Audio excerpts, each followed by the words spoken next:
Seats. It's now 9 o'clock.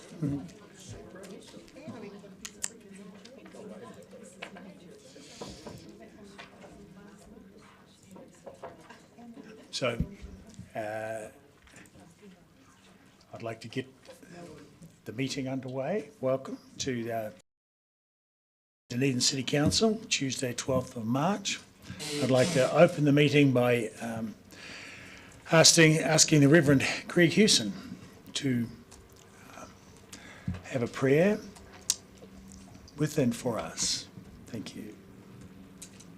Well, Morena, kia ora tātou. Thank you for this opportunity to come and share a prayer and a blessing for your meeting today. I know it is a challenging meeting once again, but I admire your willingness to represent our wider community, and when these difficult decisions come up, as the decision you made in relation to Gaza, that seemed like a really difficult one, but there was a way through found that was able to satisfy our wider community, and so may that also happen today with issues of finance. Kia inoi tātou. He honore, he kororia ki te atua. He mongorongo ki te whenua.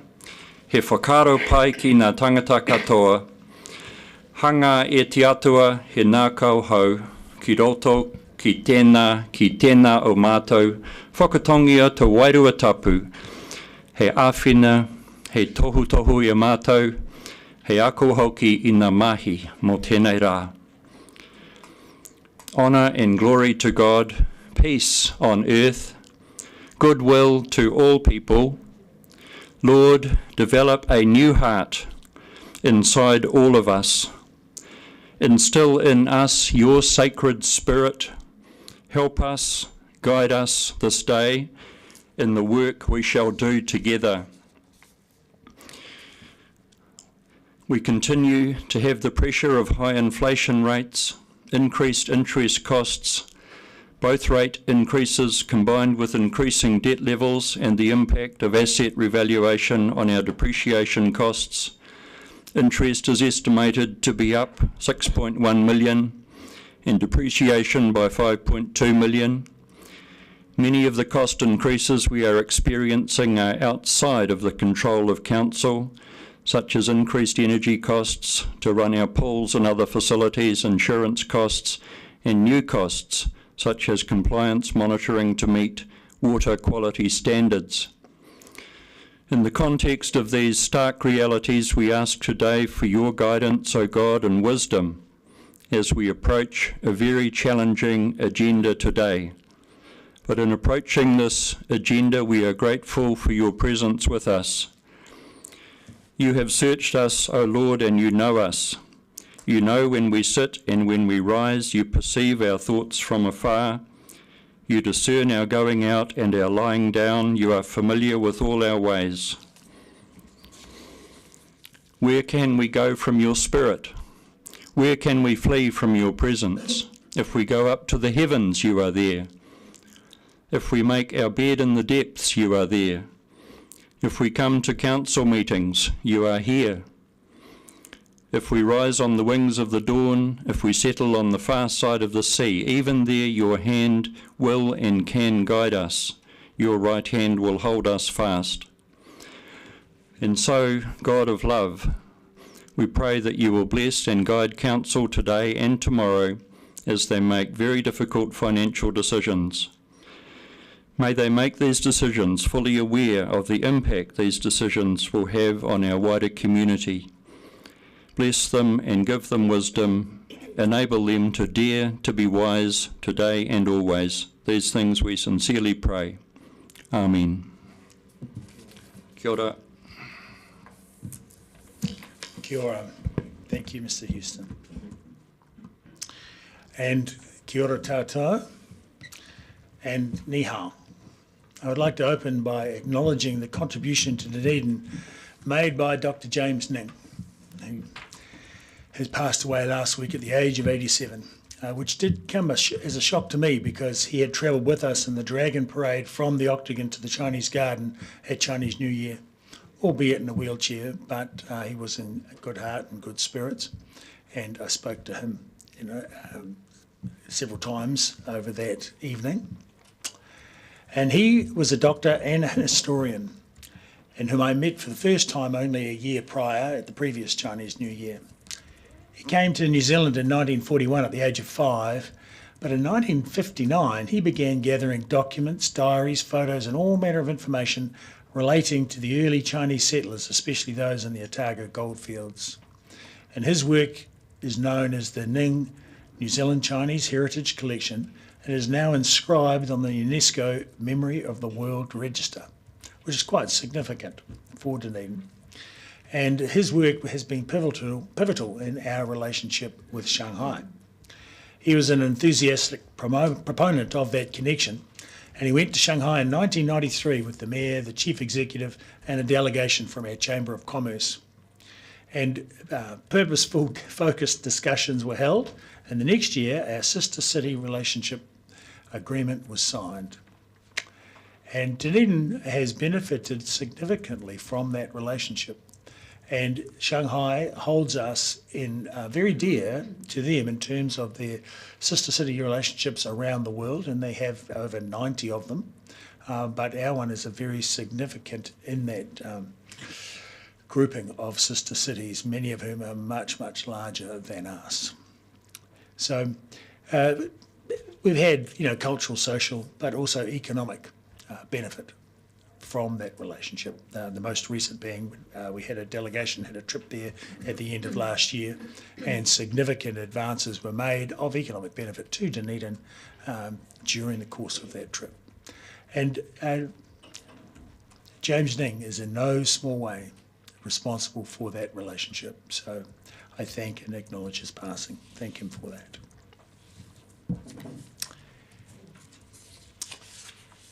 Moving on to apologies. There's an apology from Councillor Jim O'Malley, and so I move that Council accepts the apology from Councillor O'Malley, seconded by Deputy Mayor Lucas. I'll put the motion. All those in favour say aye. Aye. Against? Carried. To the confirmation of the agenda. And before we confirm the agenda, I'd like to note that we'll need to be slightly fluid with the timing for various matters during the meeting. Because when we finish the morning session break for lunch, we'll recommence in non-public for the remainder of the day. So the meeting will then recommence in public at 9 a.m. tomorrow on Wednesday. So this afternoon will be all in the non-public session. And so there might need to be some fluidity of agenda items this morning, depending on how long it takes us to proceed through. So I move that we confirm the agenda with the following alteration. The Council will move into non-public when we break for lunch for the remainder of the day to consider the non-public item on the agenda. Seconded Councillor Mayhem. All those in favour say aye. Aye. Against? Carried. Number 4, declarations of interest. Are there any alterations or updates? In which case I move that we note the members register and confirm the management plan for everyone concerned. Do I have a seconder for that? Deputy Mayor Lucas. All those in favour say aye. Aye. Against? Carried. Number 6. The Chief Executive and Ms Ellen will come to the table at the front and take questions. There might be some prefacing comments.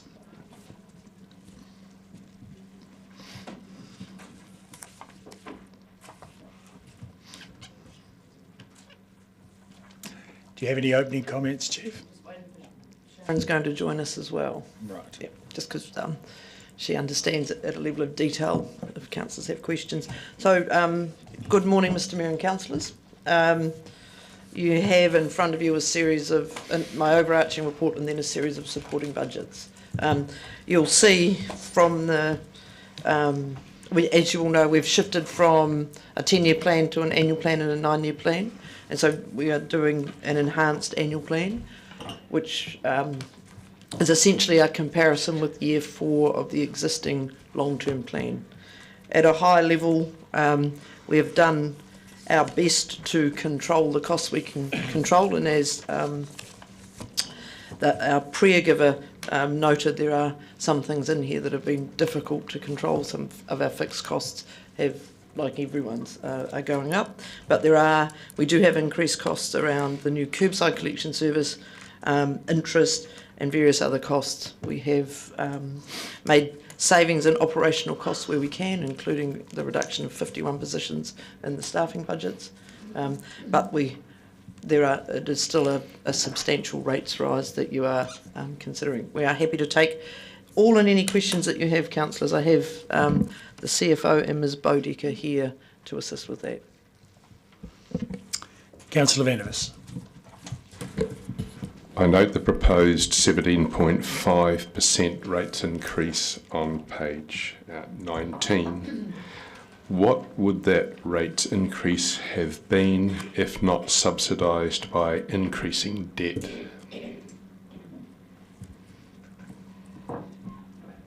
I'm sorry, I'm not sure I understand the question, councillor. How much would we have had to have raised the rates by to achieve a balanced budget without increasing debt? Bear with Carolyn, we'll get that. GSOs, could I have an extra microphone, please?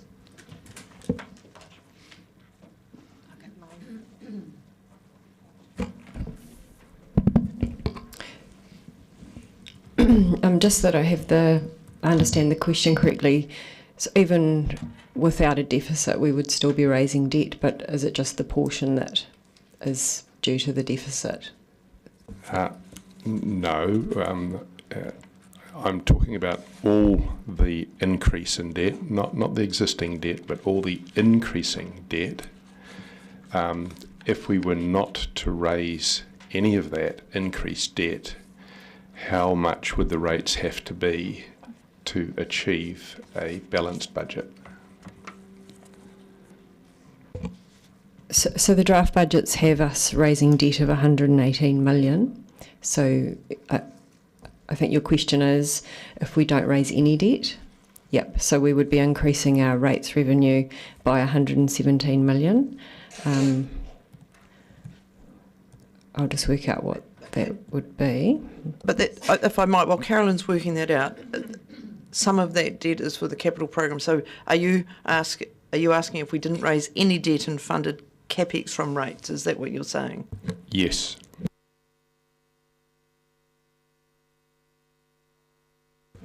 So that would be a 58% on top of, what we've already got. Yeah. Thank you for that.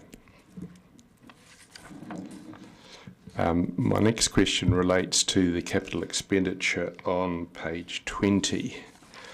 Compared to year 4 of the 10-year plan, which is obviously a few years out of date now, we see a significant increase of pretty close to $50 million in the capital expenditure. That $50 million increase in capital expenditure, how much of that is really driven by increases in costs, roughly, and how much has been driven by council decisions to raise service levels?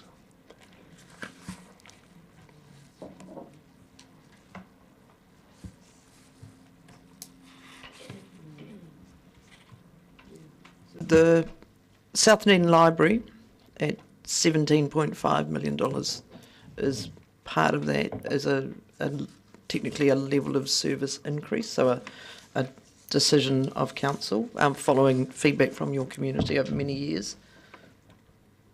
And then the new curbside collection service is $24 million of that, give or take. I'm rounding.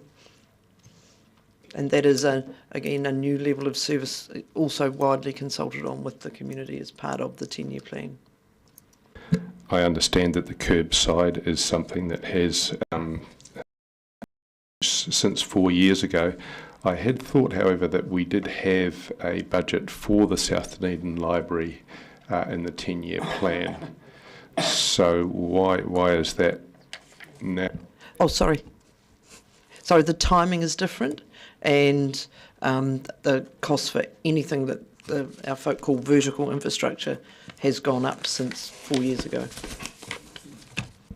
Right, but the 17.5 million that was quoted just now as a new cost for the South Dunedin Library, costs do go up, but surely it wouldn't have been it wouldn't have gone up by 17.5.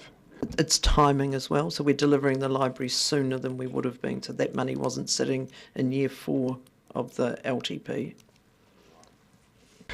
Yeah, what I'm trying to get to really is the council decisions, and I've got no doubt that staff have very meticulously carried out council decisions.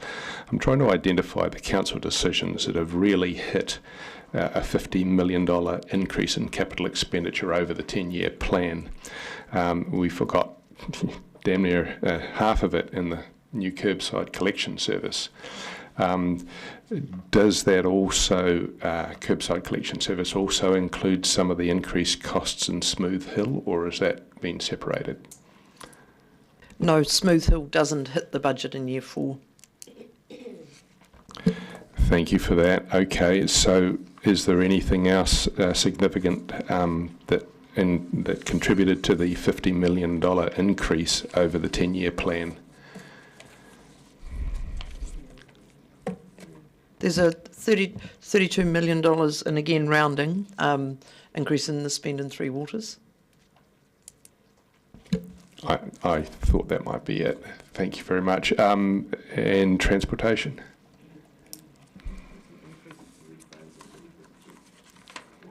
Actually a decrease in transportation, but the profile of the spend has been changed to have a more renewals-based. I get that. So we're still spending a heap on transport, but less on capital. Yeah. Yes.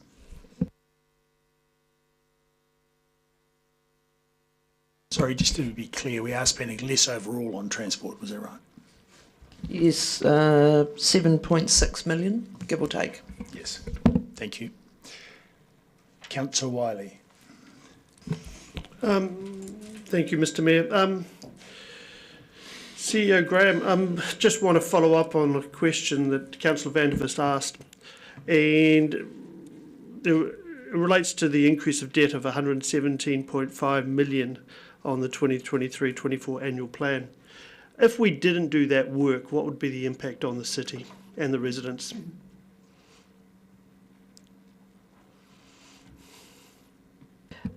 I'll answer that obliquely. We are staff are presenting what they think is a capital budget that delivers the infrastructure work that needs to be done across the city in terms of the maintenance of and replacement of key pieces of infrastructure. The focus is largely on water and transport, with a little bit on and the new services that we're committed to. The impact of not doing that is that the network potentially deteriorates further. But that's the best answer I can give you to that. So, and deferring maintenance is not in the best interest of the city or the residents? No, it isn't.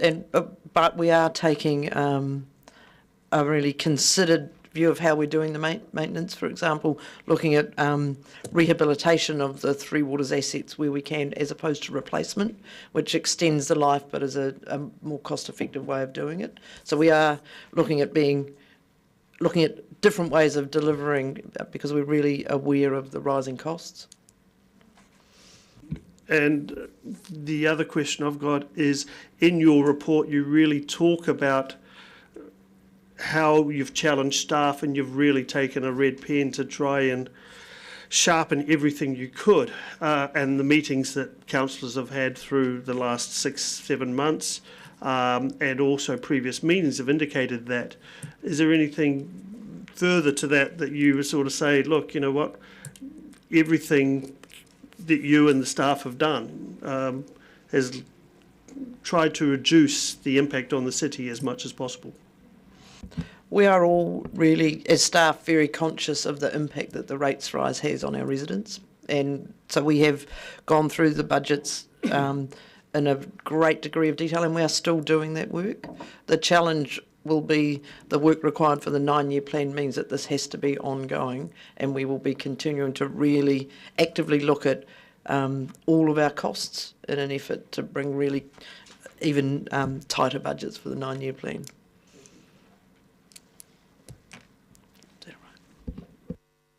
Councillor Barker. Thank you, Mr Mayor. Sorry, I'm just trying to work my way through them. I'll just start with one that I thought of while Councillor Vandervis was asking his questions. So on page 23, paragraph 48, talks about the funding deficit being $20 million, and I am making the assumption that that's pretty much all depreciation, unfunded depreciation. Would that be correct? Sorry, that's the funding impact summary. Yes, that's the unfunded depreciation, correct. So if we were to run a balanced budget, that would be, I'm assuming, around a 10% increase on the rates, which would take, Correct. which would take it to 27.5% if we were to fully fund depreciation and have a balanced budget. Thank you. Just go back to my other questions. When I look page 20, paragraph 23, and in our LTP we had a search, where are we, paragraph 20. Sorry, just checking my numbers here. We had, the capital budget was very significantly higher than the LTP provision, and I just wondered what's increased the capital budget there. So partly the LTP was prepared in 2021, so costs have really increased since then. Council made the decision to accelerate the Three Waters program as well to address the risk and to increase resilience in the network, and so that was that's 32 million of the $50 million increase, and that we've done further studies and investigation. We have got increased compliance and regulation costs. There's an increase in the cost of actually doing the work, and the asset valuations have changed. But we've also tried to balance affordability at the same time, and rephased some projects to support various other things that are happening. 17 million of the increases around the new curbside collection service and rephasing of that. So my next question's better off funding is kind of sprinkled through the report here and there, and I just want to understand, because from what I understand, the government gave us some better off funding that council may or may not have applied for, or I think, oh no, actually, perhaps we could just understand the history of that a little bit more, because is that a one-off sugar hit from government that's been spread through different departments? Yes, council considered, and I'm sorry, I don't have the resolution in front of me. Back, it was a decision to look to use that to support the delivery of Three Waters, and then we were required to apply the DIA guidelines into how that could be used, because there were a whole lot of rules and behind the scenes about what you could actually apply that funding for. We've done it, and it was a sugar hit. That's probably a really helpful term. It was a sugar hit.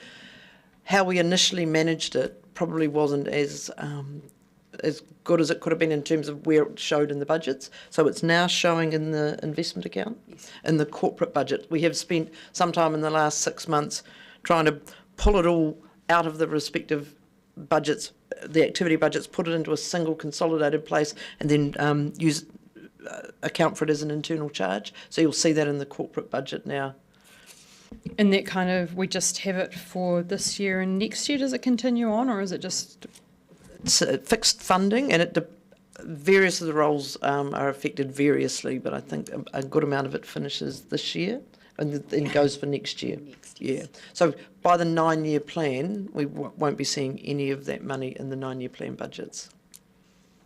Thank you. So if we're on page 22, paragraph 40 is just around the staff numbers. So I just wonder whether the reduction in staff numbers is actually affecting any of the levels of service and delivery. No, it's not affecting levels of service yet. it is starting to bite in the old area, and we are still working through the 51 positions have been taken out of the budget, so mostly through vacancy management as opposed to actual people who were in roles. And what we are doing with the various budgets is now looking at where we need to make sure that we have people so levels of service aren't affected. So there will be still some more work done. And you'll see when you look at various of the group budgets, some of the numbers don't look like they quite add up. That's because the 51 positions are still being assessed and allocated across those activities. And as part of the 9-year plan, we'll be reviewing the levels of service and consulting with the community about what they find acceptable as well. Indeed, and so at the moment there's the council governance group on the strategic refresh that's underway, and that will weave into the levels of service work, which ideally will feed into the budget. So council will agree its strategic direction, what the levels of service are to support that, and then what budget's required to do that. And just a kind of an overall question is about the kind of back to that better off funding, is that the government funding for the Three Waters strategic program. Now, has that ended? That was separate to the better off funding, is that correct? And has it, so the answer is yes. So has it ended? Because we will obviously still need to figure out how to strategically do strategic work on our Three Waters. Do we just funding that ourselves from now on? We are. We've got really good and capable people doing that work, and that work is advanced and also linking through to the future development strategy as well. And just checking on page 32, it's got the shares in subsidiary companies only valued at $138 million. Is this our shares in Dunedin City Holdings? And because we now, and when I look at the latest DCHL annual report, it has the shareholders' interests as 526 million. So I just want to understand why our shares are valued at 138 million, or is that some sort of book entry? So that is our that is our shareholder advance to DCHL. Oh, okay, so I've mistaken that it's not really an asset. Okay. Oh. But that is our shareholder advance, and so we receive interest on that each year from DCHL. Yep.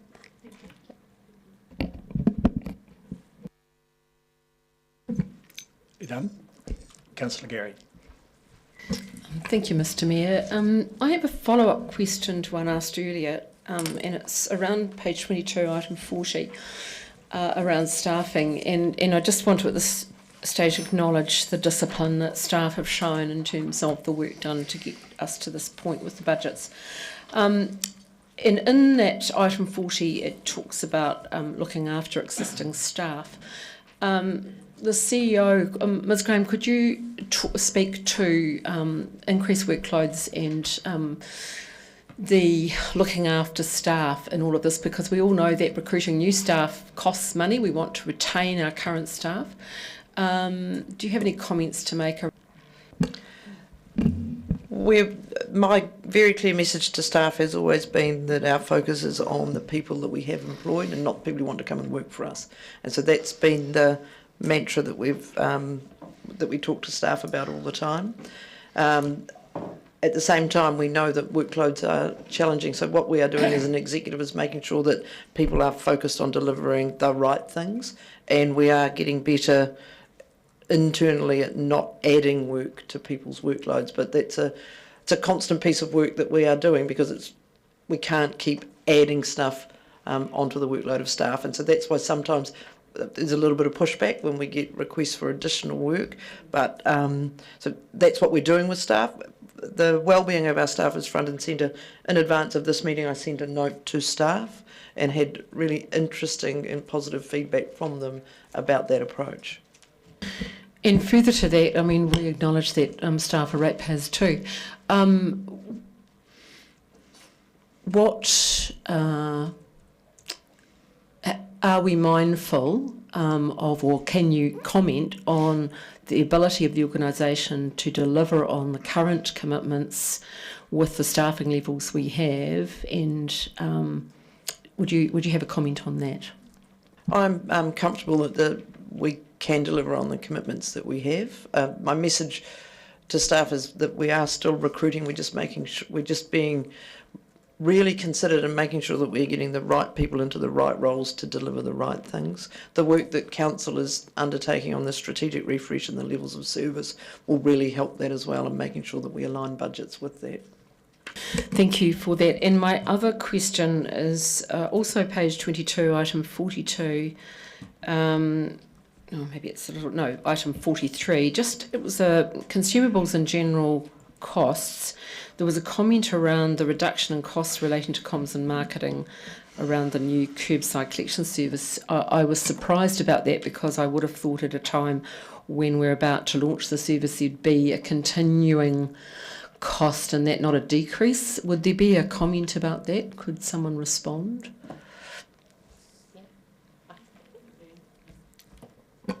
Thank you. Through the chair, Councillor. The reason there's been expenditure thus far is in the ramp up in the educational program that has been taken for curbside. Once curbside becomes business as usual, then it falls back within the functionality of the comms team. Thank you for the explanation. All set. Great. Councillor Walker. Yeah, thank you, Mr Mayor. I also had a question, like Councillor Barker and Councillor Gary, about the 51 FTE reduction. So I'll ask a similar question slightly differently. As a CEO, can you assure us as governors that you are fully aware and cognizant of, whether we're a university or a local authority, that sometimes the false economy of reducing costs through staff reductions, understanding that balance that exists between the potential demotivation that may accrue to staff with greater workloads and their well-being?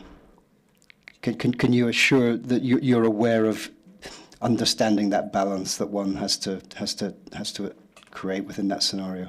Absolutely, and it is a tricky balance, and I'm not saying it's easy, and I'm not saying it hasn't been, that there aren't challenges for some staff, but again, we have to balance a whole range of things, including affordability.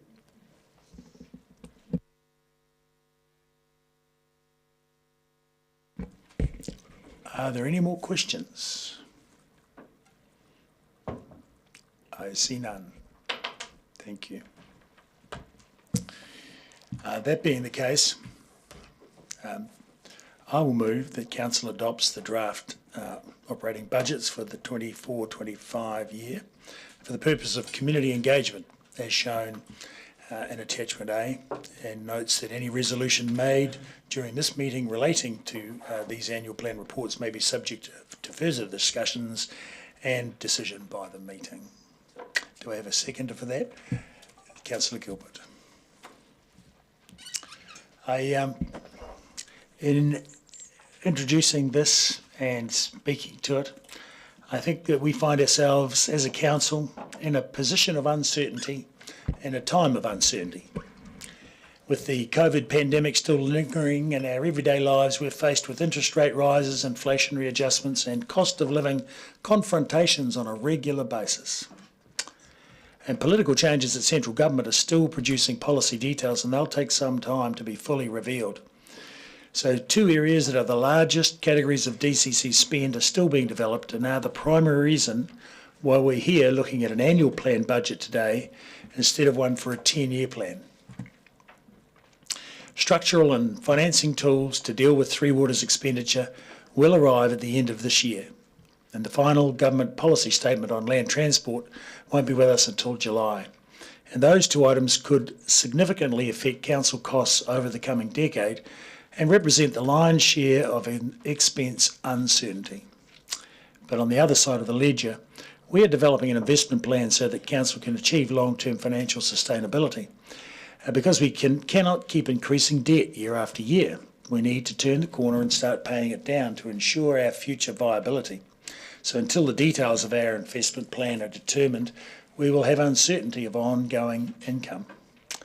These three uncertainties, two of expense and one of income, are the reason why we are delaying our long-term plan until next year. In the meantime, we have 3 large bills to pay. You can see them on page 10, item 18. They are firstly the regulation and compliance costs for Three Waters, which is affecting councils up and down the country as well as ourselves. Secondly, the increase in depreciation due to asset revaluations in our capital program. And thirdly, our new curbside collection. Each item adds 5% to rates in round figures, with a little bit more for interest and just 1% for all other costs. This makes up a total of 17.5%, which, as I've previously said, is a distressing figure to present to the public of Dunedin for consultation. The largest part of our budget is for Three Waters, which has been determined by government regulation, and our need to comply with that. We're also catching up on years of renewal underspending. What is underground, hidden from view and presenting no problem has historically been considered no problem until it actually does become a problem, and then it can be a very big problem indeed. Think of Havelock North, think of raw sewage flowing into the Waitemata Harbour, think of 5 houses in Motu Street rendered uninhabitable. The damage caused when problems manifest can be severe and in some cases catastrophic. In the moment, the price of maintenance can seem too much because pipes and plumbing are out of sight and the expense can easily be deferred. However, the government has determined that water systems throughout the country will be brought up to standard, and they've also said that we must do it and pay for it ourselves. People cannot complain about poor maintenance of council water infrastructure without expecting that it will cost more money to improve it. Many people over the years have pointed out flaws and faults in the network, and now that a survey of our network has been conducted, it is apparent that extensive expenditure is required. We cannot ignore what we have found out. We've identified the issues and now are duty-bound to proceed with fixing them. We also have a government regulator looking over our shoulders to make sure we do. As mentioned, general costs have only increased rates by 1% due to cost savings that have been cut from operating expenses. You've also heard that the overall transport budget has been cut by $7 million. Staff have worked hard on those reductions. However, like any business, we cannot slash our way to success. We have to increase the income side of the equation as well, which is why we find ourselves with such a large rates increase. It's a shame that big costs have all come in the same year as our new curbside collection. But it can't be helped because that was years in the planning and the consultation. And many in the community are looking forward to that. And hopefully for many people, it will actually prove to be a saving. However, where are my speakers? Councillor Gilbert? Thank you. The Chief Executive has, in my opinion, clearly and comparatively succinctly laid out many of the issues and opportunities that we are facing with this annual plan and beyond.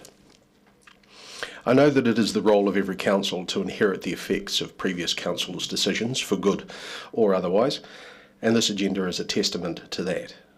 We have the return of an item that first appeared in the early 1990s, and since then the decisions of several councils have led to it appearing in front of us again. There are items on the agenda that, for good or otherwise, are there due to decisions made more recently by councils on which served several people around this table now. Now, I'm sure that there will be some history lessons throughout the deliberations over the next couple of days, complete with apportioning of blame, but in my opinion, in most cases, it really doesn't matter how we got here, which council voted something in or out, or who voted for or against it. The fact is, we are here at the moment, and it is our responsibility to make the most and the best of the situations in front of us. Let us also not forget that there are items, as has been pointed out, that impact rates that stem directly from central government instructions and requirements. The bins come to mind, with the Ministry for the Environment putting in place requirements for curbside recycling, food scrap collection, etc. to be underway in towns of 1,000 people or more by the beginning of 2027. As we go through the following reports, I would urge my fellow councillors to fight the desire to wade into the mud and proffer dissections on who said what and when. I told you so's don't help, nor do antics and arguments more familiar on the school field. I look forward to and hope for a rational and reasoned discussion on what the Chief has very clearly given an overview of. There is a reason there are 15 people around this table, to give a variety of viewpoints and representations. We may not agree on things, but with some difficult decisions immediately ahead of us, I trust that we can all demonstrate respect both to the overall benefit for all Dunedin residents and for the opinions that may differ from our own. Councillor Vandervis.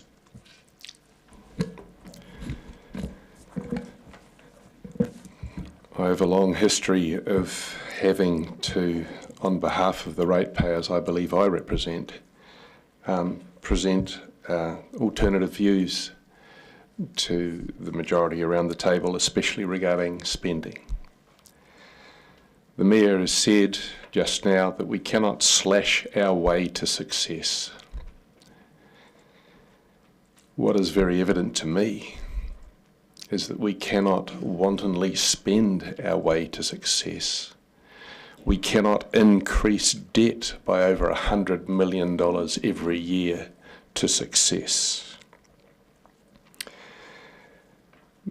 Mayor Raddick, I think, rightly highlighted the fact that we are in a position of uncertainty, and he listed government policy changes, cost increases, years of underspending. There is, at a time of uncertainty, in my view, a time to pull back if you don't know how things are going to go. If you're uncertain, you don't go ahead and spend an extraordinary increase in the amount of money that was planned to be spent. If we look at the uncertainties that have been suggested, government policy changes, I think, were quite foreseeable. There's very little that this government has done that I didn't anticipate a year ago, and I think many other people were in the same position. As far as cost increases go, again, all quite foreseeable. We have had a lot of years of low interest rates which had to only go one way, and they have. And again, this is not something surprising, and it's something that we should have thought about before we raised debt as spectacularly as we had. In terms of years of underspending and not spending money on underground infrastructure, I believe that that comment was entirely appropriate back in 2015 when we had the flood. But that since then, there has been significant improvements, especially in our drainage system. And that the people of Dunedin are actually relatively happy with the water system that we have at the moment. The scare tactics talking about, the people dying in Havelock North, I mean, that's been played out for how many years now, and by the Labour government passed as an excuse to bring in an entirely new centralised water system, which thankfully hasn't happened. The scare of raw sewage flowing around the city is something which is obviously extremely undesirable, but in very rare events, inevitable. Especially considering the fact that we haven't done the work necessary for a long time to separate our storm and sewage systems. Mayor Raddick has said that the Council is working towards long-term financial sustainability. In my view, if that's the case, it's very, very long-term. And we haven't worked towards it fast enough. And we keep spending money that we haven't got in the face of vastly increased interest costs. And I don't believe we're getting a lot of value for a lot of the money that we spend either. So much as I appreciate the correctness and the clarity with which the Chief Executive has given us this overview of where we are and what we're doing, I disagree with the direction of it. I think that the time to slash costs is already well past us, and we should be doing it now. And that, in fact, we're doing the opposite. I see a stampede into debt. I see an unsustainable debt now. And if you look at the debt graph that is now official with the DCC, something the ODT have steadfastly refused to print for many years, you'll see that that debt, the group debt, which is our companies and us, and the companies and us are both in sorts of strife, is going to go from 1 billion to 1.5 billion within the next 2 years. To me, this almost defines unsustainability. I don't believe that it's possible for us to carry on in this way, and I will find myself having to vote against much of the coming agenda as a result. Thank you. Are there any other speakers? Councillor Wiley. I thought you guys would be lining up to speak to this one.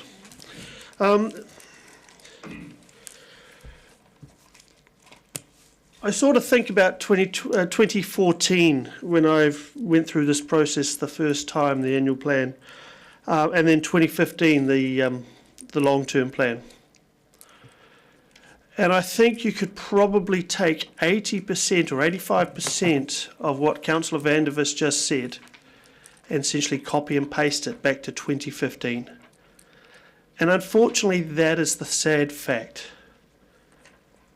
When you start thinking that there is no reason to invest in this city, to grow this city, to spend money on this city, then you're doomed to send it down a spiral that I will, one, not support. And I think that's why some of these votes do go today 13-1 along those lines. Because there's many around this table that are really positive about what needs to be done in this city, what we need to get on and do. And I go through, and some of my notes from what Councillor van der Vis just said. It is an essential water system we have at the moment, which, by the way, we are still paying for. Well, we're still paying for, that's my words. Because, yeah, we invested in Mount Grant, we invested in Tahuna Wastewater, and we invested in Green Island many years ago, back in 2006, 7, 8, 9, and so on. You would build these assets for a greater city. We've got depreciation. We've got a lot of expenses that we don't want to have in this current round as we look at this annual plan. And you go, what would I take out? What would I remove?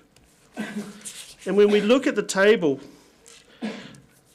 in 18, and it's been summarised previously, so I'm not going to go through it all, but all other costs were 1% and a total increase of 17.5. You go, what would I take out of that? Actually, that is key spend we have to go with. Yes, we are increasing debt. But you know what the good news about where we're at today? The community are going to have the opportunity to tell us what they think. We are not signing this off. This is not the end of June. This is start of the community engagement process. And I look forward to the community reading through these papers, and if they only read one snapshot of it, they read the CEO's report. And I would love the ODT to actually clearly summarise the table in number 18 and show the community where it's going to go, what the spend is at 17.5%. I think sometimes the narrative is lost. And trust me, on Friday night at the pub, I definitely found the narrative had been lost. And that was before some of my friends had had a couple of beers. But the issue being is people see a number of 17.5%. And they're jumping down our throats. All of us, all of us own our properties. This is impacting on us as well. But also, please, the 17.5% is not across everything in our rate bill. It is across the rates. the waste curbside collection is going to change. Some of us have private bins. Guess what? That number's going to change too. We're not going to have our own private service. Most people won't need it because the curbside collection is going to be that effective. But I really want to thank the Mayor for a good summary of where we're at, the Chief Executive for basically putting together such a strong report about what the realities of the day we are facing. And again, I will challenge the community to read through the CEO's report and come and consult with us through that process. Thank you. Councillor Gary. Thank you, Mr Mayor, and thank you, Councillor Wiley, from an investment perspective as the Chair of Economic Development for your kōrero. As we go out to consult with our community on the draft 17.5% increase in rates, front and centre of that must be the individuals in our community who will be paying this. And at 7 o'clock this morning, I had a conversation with one of those residents who made the point of how was she going to pay for this rate rise given her wages and the capacity within that. And that, of course, is the concern. So we must keep our community front and centre. But I want to take a moment to acknowledge our staff and their discipline and the leadership of our Chief Executive in arriving at this figure, which could have been a great deal higher. And we are in company with most other councils around the country. This is not us alone. There is a range of rates throughout the country, from double figures down in the 10-12% right up to, I believe, nearing 30%. That doesn't make it any easier for our community. And there are unintended consequences around this as well, of course. And there's the delay that we have and putting off many things until the 9-year plan. I just want to take a moment to remind colleagues that it is our responsibility as governors with the information in front of us at this time. Hindsight is a wonderful thing. But we need to make the best decisions upon understanding what is in front of us. We need to make wise decisions for the future of the city. They are not easy decisions, and they're not going to be totally understood by our community, but it is our role as elected members to make wise decisions based on the information we have. Unfortunately, the uncertainty in our community at every level, and last week I was at 4 different board meetings and I was very struck by the uncertainty that has gone right through to the grassroots in our community. There's fear, there is uncertainty, and it is a particularly difficult time with the 100-day decisions coming down from government every day until the weekend. And I don't have a crystal ball.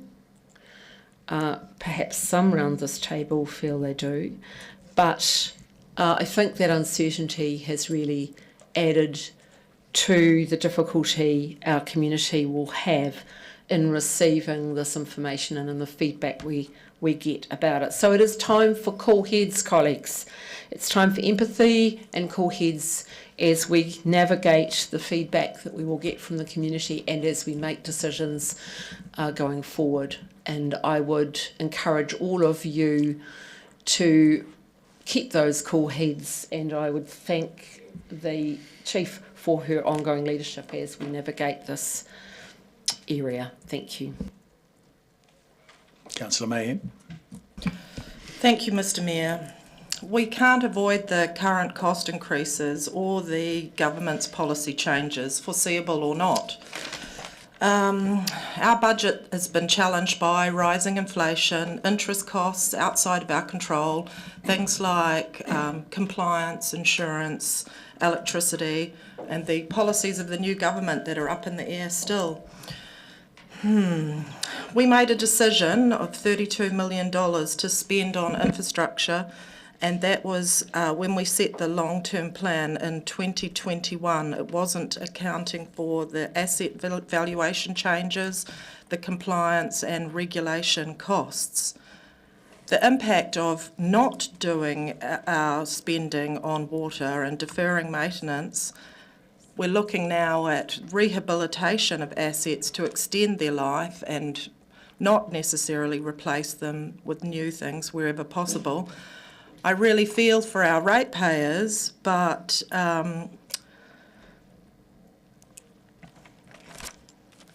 the significant costs for council and the rates breakdown at a high level really are things like the curbside collection. Now that is the Ministry of Environment putting in place requirements for recycling, and I feel like Dunedin is ahead of the rest of the nation with this.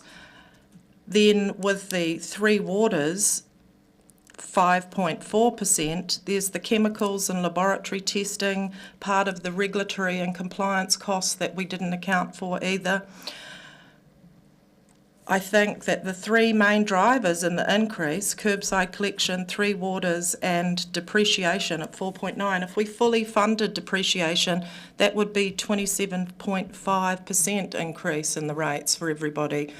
I know that 17.5 seems very high, but we've seen what other councils have indicated around the nation that the increase might be, and I feel that we just have to commend the staff for everything they've done to reduce costs, and we're all very aware of the impact this is going to have on the residents of Dunedin.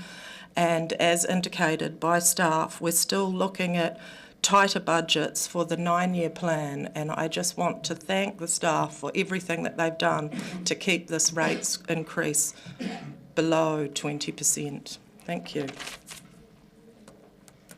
Councillor Walker.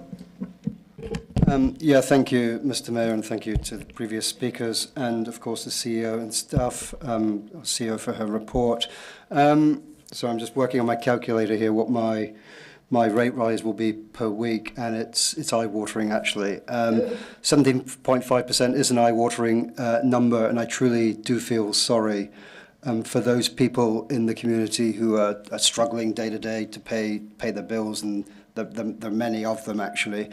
And I've just worked out my number. I'll roughly be paying $650 on this estimate per year more, which is $12.50 a week for me. And I'm imagining for most of us around this table, that's not a problem, but that is a problem for many people in the community.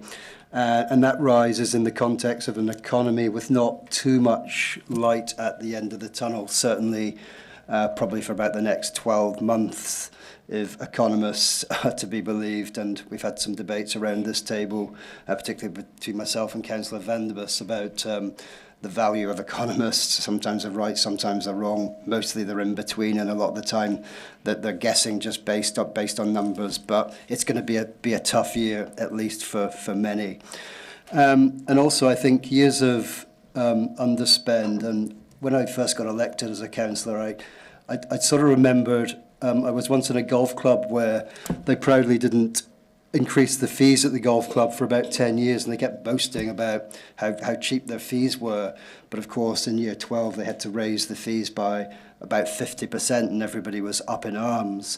And in hindsight, of course, the golf committee just said wouldn't it have been good to have just raised fees by 5% every year, and nobody would have raised an eyebrow. And I think it's sort of similar to us, and I think over the years we are, and probably now we're taking out the government changes in policies and requirements. We're paying the price slightly for not being perhaps a bit braver in years gone by.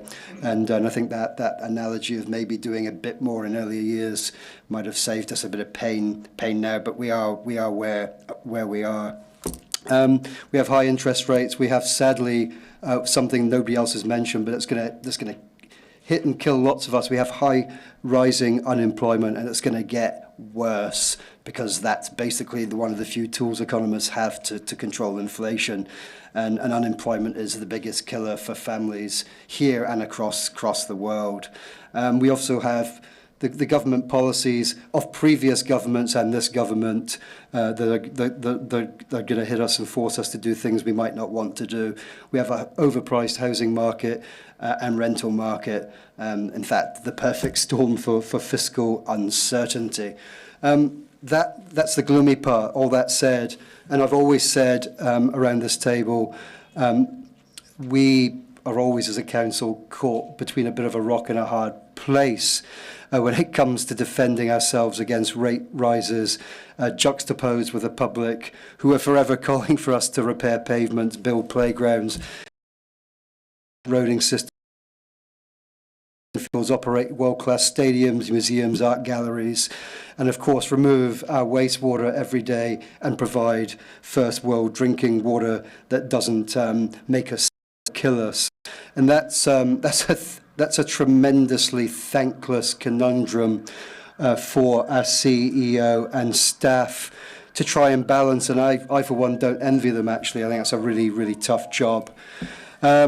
I have always believed and still believe as a governor sitting around this table that if we want Ōtepoti, Dunedin, to be a city that invests, grows and becomes a place that that people in New Zealand and in fact from across the world want to move to, live in and be proud of and be proud to call home, we need to remain what I largely believe is a progressive council, and I'm looking at all of you, I think we largely are, and I think of previous councils, prepared to make hard decisions that protects its vulnerable, looks after its children, invests in 21st century infrastructure, cares for its environment, and provides the amenities that any of the world's current great small cities would have as of right. The job we do around this table is not easy, but I will defend, using Councillor Gary's cool head, pretty much most of the decisions this and previous councils have made over the years to try and make this city one of the best small cities in the world. Thank you. Councillor Houlihan. Thank you. Yeah, nobody likes this. I don't like it at all. And I have to say I've seriously considered voting against it, but I am going to vote for it. And the reason is that if we continue to not vote, to push for lower and lower rates, which of course I'd like, I can honestly say, and as everybody else would like, we're going to have the catch-up day. And the sad thing is today is that catch-up day for some of it, not for all of it, but for some of it. But when you look at the rates, curbside, I was looking at this, we've got, what have we got here in my figures? 5.4% for curbside. 9.8% is Three Waters and curbside together. Now, both of those things have been regulated by the government. So in actual fact, our rates increase is 7.7%. I know the total was 17.5, but what our council was putting on is 7.7. Last year, I think we were 6.5. So, I mean, to go up that little bit is not a lot. But this 9.8 is obviously not great at all, but 5.4 of it is Three Waters that every single other council in the country is being hit with, and the 4.4 is the curbside, which, as other speakers have said before, we're getting pulled out of the using the rubbish bags. At the time, I voted for it, and in retrospect, I think, ooh, what have I done now because of that cost? But I've just done another add up to look at that. It's going to equate to about $270 to $310 per person per year, I believe. I could be wrong if I've read that right in that paper, which is about $5.19 a week over 52 weeks. Now, the rubbish bags for 5 is $23.10.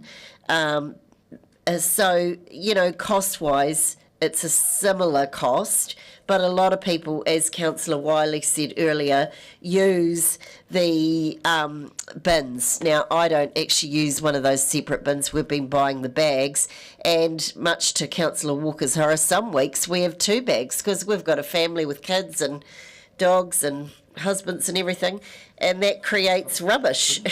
and so that's 400. That's if you're like me, that's $8.80 a week on rubbish bags. So that is a lot of money. So I mean, if you're paying the $2.70, which is $5.19 a week, that's much cheaper than 2 bags a week. But anyway, I don't know what the costs for the bins are, but possibly they're comparable, maybe they're more. I'm not sure, sir. I can't speak for that because I don't have the bin. I have several bags a week, which cost me a fortune. And a husband who will not be happy that I'm saying he makes the rubbish, which he doesn't. It's the children. But yeah, so it's not good. But however, when you break it down, it's actually well. Anyway, I'm not going to say anything more because.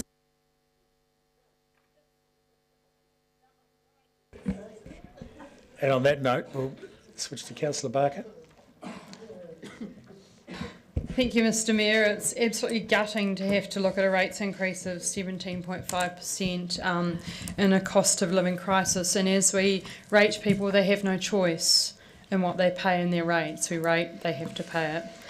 So I really feel for people in the community. For a lot of average households, it's an extra $600 a year. And while we might break it down to $10 a week, that's $10 a week that's really, really hard for people on low or fixed incomes. And we certainly hear that. We hear from all of the people that, like me, when we're talking about rubbish, only have a few rubbish bags a year. So it is a huge leap for those. They've done this stuff for the world. They think they're composting, they're recycling. So this is really hard for our whole community to face up to. We've looked at a lot of these unfunded mandates, I guess we'd call them, from the government, especially around Three Waters. Of course, water is one of the most important things that we actually do deliver to our community. And having grown up in the countryside, I do find it a miracle when water comes out of the tap, and it is obviously worth paying for. The curbside collection service, when we talk about the fact that there was a government mandate, is also something that the community asked for, and we went out and we consulted with our community, and we had large numbers actually wanting this. And even in our pre-consultation, when we were going to do an LTP, the community came and asked for that as well. So that's important to the community. I think we've been hiding under a rock a little bit about depreciation, and that's one of those scary things that we actually have to face up to, because this is how we fund that capital expenditure. And I looked at what we put in the LTP for depreciation, and then I see actually what we're looking at now. It's an extra 20 million that we are not funding this year. We are adding that onto debt. And somewhere I did have a question about how much that extra debt is going to cost us. So I did ask a question about if we fully funded our budget, that it would be a 27.5% increase on our rates. I think there was a figure bandied about and appearing in the paper of 37%, but that seems incorrect given the question that I asked previously. So that is a problem. What are we doing with that depreciation? We are putting it away somewhere to deal with in the future. I understand that the work that we're doing in our investment plan and in our 9-year plan will address this, because we can't be hiding under a rock and hiding away from the depreciation, which is actually going to fund those capital expenses and make it so that we need less borrowing in the future, because we are, I don't know if we're robbing Peter to pay Peter or robbing Peter to pay Paul. It's all rather challenging. So I look forward, like everyone else does, to the community consultation. I also note that in the upcoming papers we are looking at every single department in council and interrogating, I have a lot of questions on those as well, interrogating all of the fees and charges, the budgets of those. So this is today, when we're talking about the CEO's covering report, this is just the start of interrogating hundreds of pages of budgets, and I hope that we may be able to find some ways to save money and help our ratepayers on this journey, and I look forward to the public consultation as well.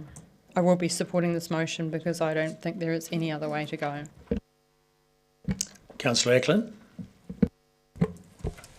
Thank you, Mr Mayor. Most things have been said, so I certainly won't be repeating them. But the one thing that I'm sure that Councillor O'Malley would be saying very, very loudly and strongly in this meeting is we have been undercharging for water for a long, long time. And the real cost for water should be double what we've been paying. So that's another $1,000 odd on your rates. We're talking a $500 to $600 per year rates increase, not just to try and get on top of the water issue, but also the recycling, which we all know is a big chunk of this. And then, of course, what's happened recently is asset values going up massively, thus requiring the depreciation funding. When you look at inflation lately and look at the cost of a supermarket, for example, costs going to the supermarket have gone up massively from what I can see. And we don't see people, they complain about it to each other, but they don't really do too much in terms of causing a big, shall we say, war on the supermarkets. But when it comes to local government and council, you've got to remember that we are elected by people who want us to do what they want us to do. The challenge there, of course, is that we've got to do what everybody wants us to do. Some people want to use the pool, some people don't. Those who don't think they should be paying for it. And you could go on and on and on about every single thing that council provides. Councillor Walker listed off the sort of things that council does provide. And the one thing that I've got to say, when you look at a rates bill of the median property of around $3,500 a year, so what's that, $70 a week, the value you get out of that, I argue, is better value than you get out of anything. So when it comes to the rates increase of $10 to $12 per week, compare it to your supermarket increase just alone. I definitely feel for people that are living on their own because they cop the whole lot. But there's a lot of people in the city who are living in a household that has more than one person working. And when you, if, for example, say, chop that in half, it's hardly a coffee. So we have to be realistic. I think that the savings that people will get out of not using the bags, the black bags, and certainly if you've got a wheelie bin, the wheelie bin is, I know ours is $600 a year, so by not using that, it's a break even. But I appreciate a lot of people aren't in that position, and as I said before, people that are living on their own, that are on fixed incomes, it does make things very difficult. But I get back to my first comment that I'm sure that if Councillor O'Malley was here, he would be making very clear that the water cost, that, in terms of what we pay, is nowhere near what we should be. And this particular rates increase is a lot softer than potentially it could have been. I appreciate we don't have a balanced budget, but step by step. Thank you. Deputy Mayor Lucas. Thank you. I haven't slept easy for quite some time knowing that we were facing this huge rate increase, and I guess I've had the privilege of being able to sit with the finance staff and look at the budgets in more detail than my colleagues around the table, and I know how hard it has been to get to this point, and has already been said, you know, that there's only a 1% increase in all other costs is, I mean, a big testament to the work that has been done by the staff to keep that down, as we've all alluded to. I mean, as you've said, Councillor Eklund, even going to the supermarket is a big increase, let alone what we're all paying for our electricity, for fuel, everything else. And so, it is really hard. And I've looked and I've asked staff myself, and like, where can we find savings? And I think as part of the consultation, I mean, we want to hear from the community, what services do our community not want us to fund? And I think, Councillor Walker, you did a very good job of reminding everyone of all that council does. And what we get for our rates is an amazing array of things. And, you know, the comment made about people are happy with their water. I know, you know, you're only happy when you turn on your tap and the water runs, and when you flush your toilet and it goes away. Having lived overseas in the bottom of an apartment block, when everybody's waste, including their sewage, came down into our apartment, you do know the issue of when it doesn't go away and how stressful that can be. And so we do need to invest before. I mean, we've all read about Wellington and how the issues that are in Wellington. We don't want to be, you know, have the headlines in the ODT because we're not doing the work on the water. And I just think it's very hard, and I'm looking forward to having the investment plan in the future. We cannot continue with having an unbalanced budget. We cannot continue with continually borrowing and borrowing with no plan to repay. So next year, with our 9-year plan and the investment plan, there are going to be more hard decisions, because something has to change. We can't keep doing the same old, and expect, that rates to stay low and still provide all of the services that our community are asking for. And so, I just think at the end of the day, we're trying to do the best that we possibly can for Dunedin, and it's hard. It is really hard to tell our community that it's going to be this big increase, but as I said, I've looked hard myself to try and find out how we can do things better or make savings, and I don't know where they are, so I'm looking forward to our community telling us. Okay. Councillor Fiso. Tēnā koe, Mr Mayor. Tēnā koe, Ms Graham and all your staff.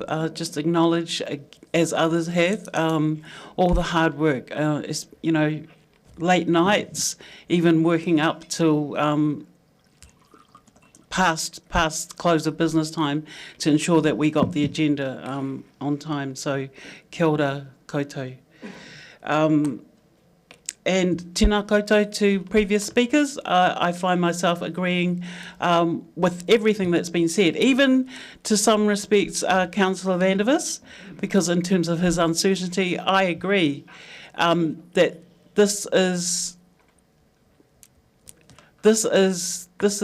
living in a society such as we do. And we've always had boom and bust cycles of capitalism. So all these inflation, costs of living, blah, blah, blah, they're only symptoms of an unfair, unjust system that has been imposed on us all from throughout the world. So while there's fear and anxiety at all levels of society, I would say today, because of the living costs crisis and all that stuff, and as Councillor Walker said, we're heading towards increased unemployment. That is part and parcel of the neoliberal experience that we've all been part of for the last 40 years. That has economists have only, or whomever's driving these systems, they resort to increased unemployment because we have all got to be sacrificing for increased profits to big corporates. And no one is talking about how come we don't stop change our systems so that corporations don't make so much money. So I just want to quote F.S. Collins, who passed away 3 weeks ago. To that end, I want to say the neoliberal experiments of the 1980s has failed. The economics of creating unemployment to manage inflation is farcical when domestic inflation in New Zealand has been driven by big corporates and banks making excessive profits. So I acknowledge the difficulties that everyone's had in terms of going to our community. I'm glad that hopefully this will motivate people to come and actually collaborate with us on how we can deal with this. So I'm going to be supporting it. Thank you. Councillor Weatherall. Mr Mayor, I'll certainly be supporting this, but I must look around the table and look at all the long faces. What an unhappy lot we all are. And we're obviously quite stressed with the situation we find ourselves in.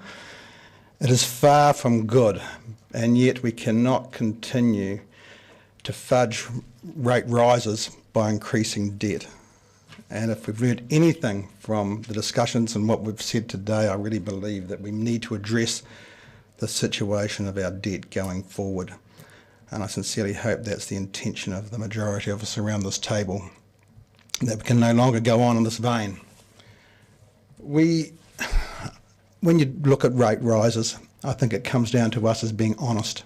We need to be honest with the public of Dunedin, and we need to be honest with ourselves to see where we can save money and where we should spend money. And I would like to thank the staff very much for chewing the pencils over various weeks and months to get us to this stage. I think it's already been explained, the reasons for the increases, some in our hands and some out of our hands. However, it's not going to lessen the pain, and the public are going to decide in another 18 months' time whether we've done a good job or a bad job. But I think our hearts are all in it for the best result possible, and I don't think we can improve much more than what we already have. Thank you.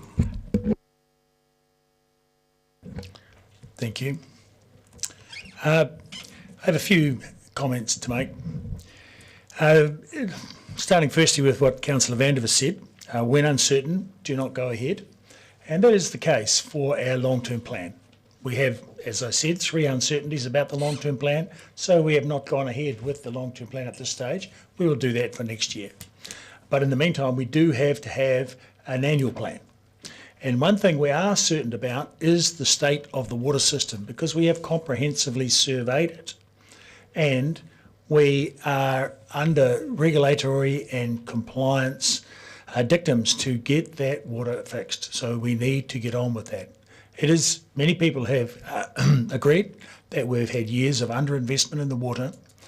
And the fact of the matter is we need to improve that water system, and the question then comes, where will the money come from? Well, the fact is we have to pay for it. Now, I totally agree with Councillor Walker's completely correct analogy of the golf club. By deferring and deferring and deferring the increased cost, then it only makes the situation worse when it does come. And, you know, we're in one of those situations now where we're facing a very large rates increase. However, as Councillor Wetherell said, we have to be honest. We have to be brave enough to face the facts and inform the community of the situation we're in. And I think that's done in a very transparent fashion, and we've seen that today, so that the community know what we have to do as a community and as a city of Dunedin, and we have to have that increase in income to be able to fund what we are doing, what needs to be done. And even then, it is not to the full extent, because there is some depreciation that is not funded, and obviously our debt is increasing. However, as has been signalled around the table, we are working on that. Now, one thing is for sure, in my mind, in that the staff have worked very hard on cutting costs wherever possible. And so many people now on the staff are doing more because there are less numbers of people there. Now, I look forward to a reviewable proof of the assertion that we are not getting value for the money we spent. And I would really much like to see some report on that. That was a reviewable proof of that statement, so perhaps sometime in the future. In the meantime, I'll put the motion by division. Councillor Ackland. Aye. Councillor Barker. Aye. Councillor Benson Pope. Councillor Gowrie. Aye. Councillor Gilbert. Aye. Councillor Houlihan. Councillor Lefiso. Councillor Lucas. Aye. Councillor Mayhem. Aye. Councillor Vandervis. No. Councillor Walker. Aye. Councillor Wetherell. Aye. Councillor Wiley. Yes. Mayor Raddick. Aye. Carried 13-1. Thank you. And on that note, we'll have a 5-minute rest stop. Seconded Councillor Walker. All those in favour say aye. Aye. Against? Carried.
I think it's time we resumed. Item number 7, the rating method. So Ms Allen and Ms Graham and Ms Bodega will return to the desk. No, so two will be sufficient. Thank you. So do we have any opening comments or should we go straight to questions? Happy to take questions. Very good. Are there any questions? Deputy Mayor Lucas. Thank you. Sorry, I'm just quickly finding it. In paragraph 8 on page 35, where you're asking for the resolution that we previously passed be revoked about the commercial ratepayers, that separate rate. Now, is that because we're not, partly because we're not doing an LTP, and also then that gives us the option next year as part of the 9-year plan to reconsider that? Just teasing that out a wee bit more. Yes, correct. We would want to do that as part of a 10-year plan. Otherwise, we would have an amendment. Councillor Gilbert. Thank you. Just to clarify in my own head, item number 15, do hotels fall under commercial? Yes. They do. Okay, so they're paying the 2.47 or whatever it is. Now, I know that there are some that believe that they cannot be compared. Where do the accommodation properties that operate under the likes of Airbnb, Book a Batch fit? Are they commercial or are they residential? Mostly residential. And am I correct in saying that until such time as the government makes some form of movement, there is nothing we can do to encapsulate them in the commercial activities that they operate? Yes, ideally we would have some sort of national database for them. Thank you. And my last question is relating to item number 23. What am I missing there? Because we're talking about a $5.50 saving for the average house. I'm just trying to understand why that wasn't the option put forward anyway, if it's a saving.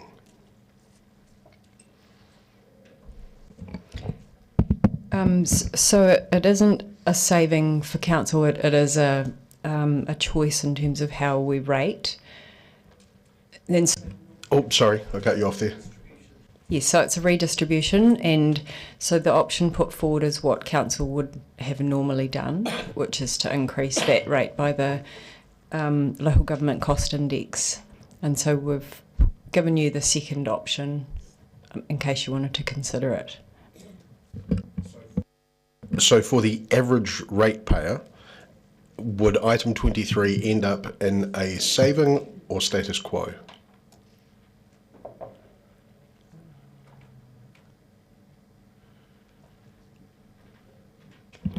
Yeah, so the example we've given there is the median. The changes are very minor, but for the median value property, it's a reduction of $3.50.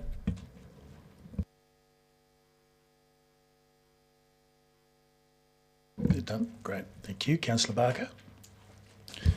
Thank you, Mr. Mayor. Sort of on the same paragraph, just above 22, I just want, if you wouldn't mind explaining how the local government cost index is different from inflation. So inflation's around 6% to June 23 last year. However, the LGCI is 4.9%. So is it realistic to use the local government cost index? So the local government cost index is commissioned by the sector every year, or the report from Burl rather, and it's looking at costs purely for councils, for local government, so it is more relevant in terms of our costs. So are our costs quite different to ordinary inflation? I'm thinking we've got staff costs that have gone up significantly. If we're looking at, I'm saying the Botanic Gardens, the cost of fuel to mow the lawns, all that kind of stuff. So I just trying to get in my head to understand why we're not using the inflation rate versus using the local government. And this question goes throughout a whole lot of the fees and charges that we're also charging. So generally, council doesn't buy the same things that a household buys. So we buy asphalt, fuel at scale. We don't buy groceries, for example. We don't buy other things. And so the things that drive our costs are different. So that's why the sector commissions Burl to do a local government cost index which feeds in all of those things, like bitumen, the cost of the contracting costs that have gone up, various of those things, water infrastructure related things, for example, and discounts of things that households might do. I guess this is a question of opinion, whether you think that the local government cost index is realistic, given that some of those costs that you're talking about, say bitumen, I don't know if it's imported or not, would actually, the cost of bringing a lot of stuff in would appear to me to be high. Not an expert, but concerned that we might be going backwards, because when we look at the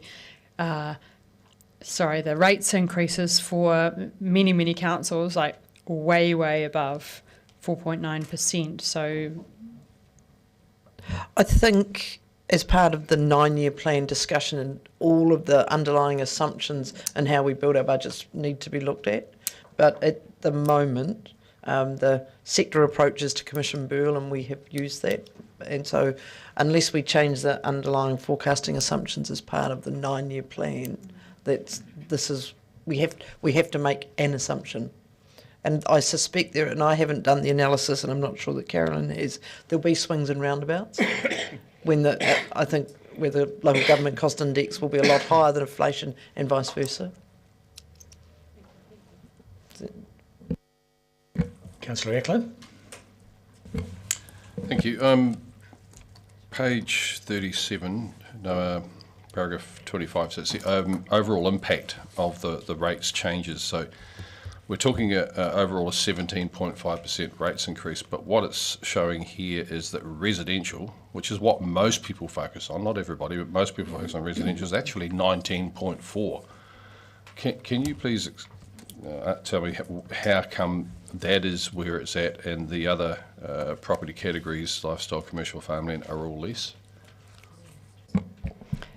So that's the impact of the curbside service. So you'll see that the increases for the residential and the lifestyle categories are higher, and that is because of the curbside. So the other two are not impacted by the curbside in the same way. So of that $29 million increase for the residential category, $9 million of that is the curbside. And then on the sample properties, sorry, on page 44, we have tried to show that the increase for the sample properties with the curbside and without the curbside, so that you can see the difference that it makes. Okay, and does the differential play a role in terms of how the percentage increase for each category comes about?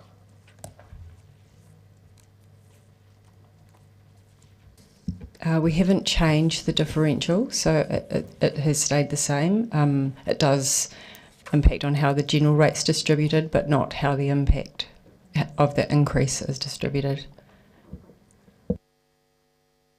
Okay, and then looking at those examples that you just referred to, so that's on page 44. When you look at the property value and how much the rates are changing by, it seems to be here that the lower the value of property, the higher the rates increase. So $345,000 capital value is showing a 21.2% rates increase. That's right, and that's because of the split of fixed and capital value based rates. Yeah. And at the moment, we are fixed on those extra costs going to the fixed rate, because I know that there was a. Is it for curbside, do you mean? Yes. Yes, so the top of page 42 has a summary table showing what those fixed charges are. So we've got the community services rate, curbside, and water and drainage, and so they're forecast to increase in total by $370, which is 26%. Okay, so that's all on fixed charges. If throughout this process, if we wanted to change that, can we, or does that resolution from council just recently requesting that these go strictly onto the fixed charges was passed? Does that mean that we're stuck with that now, or can that be perhaps adjusted? We wouldn't be able to adjust that as part of an annual plan to be rating that curbside rate based on value, for example. That would need to be a 10-year plan or an amendment to the existing. Councillor Fiso. Tēnā koe, Mr. Mayor. Tēnā kōrua. I just aroha mai for the left field thing of this, but do we offer a rates deferral scheme? Rates payment? No, we don't. I know this has come up in the past, but if the council were of a mind to actually lobby hard, Department of Internal Affairs to increase the rates rebate and actually lower the threshold, what would be the advice? Would we go through LGNZ, or what might you advise? We need to think about that. A combined approach to it was probably more likely to be successful, but you could do a multi-pronged approach. So a direct council approach, but also seek to, if the council wanted, to get support from other councils. Councillor Wiley. Thank you. Just following up on Councillor Ackland's questions, and also essentially adding through to the narrative of the previous item. When we talk of a rates increase, we're really looking, as I see it, a rates increase on the general rates only of 13.2%. The balance to bring it up to 17.5% comes through the increase of the targeted rate. Is that correct? The general rate increases 13.1%. Yeah, correct.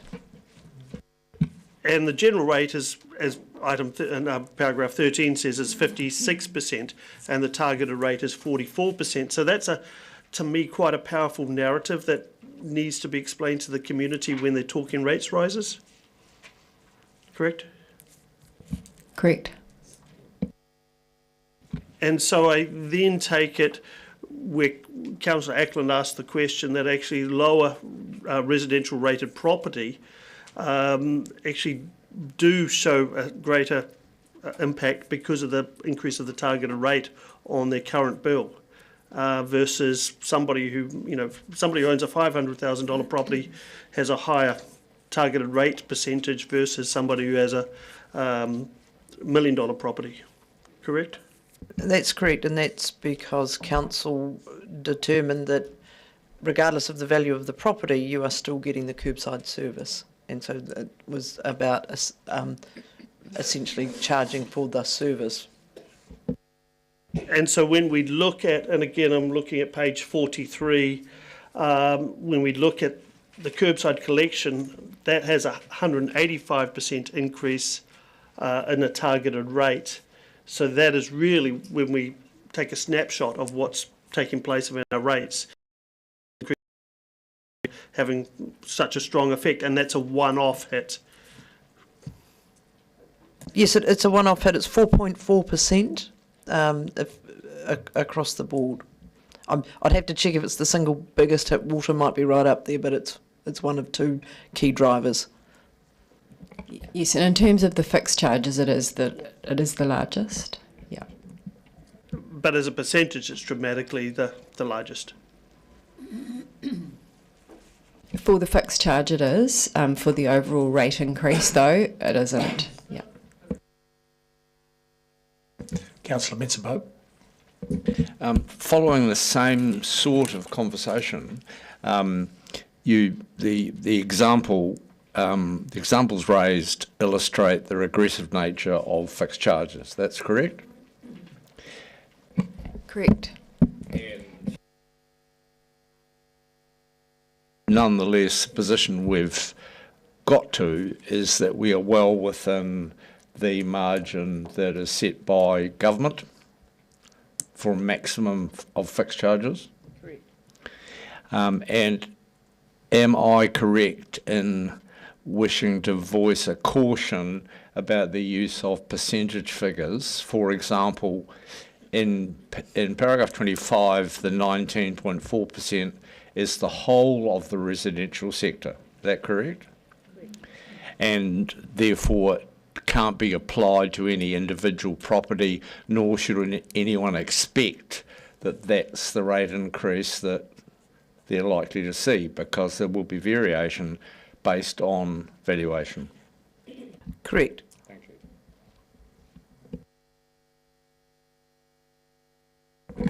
Councillor Barker. Thank you, Mr. Mayor. I just want to tease out on page 37, paragraph 27, there's a key phrase in there which may hold some hope. Growth in the property database will result in individual property rates reducing. Have you got an estimate on how many new properties and houses compared to 23-24, and just understanding the impact that that has on everyone else's rates?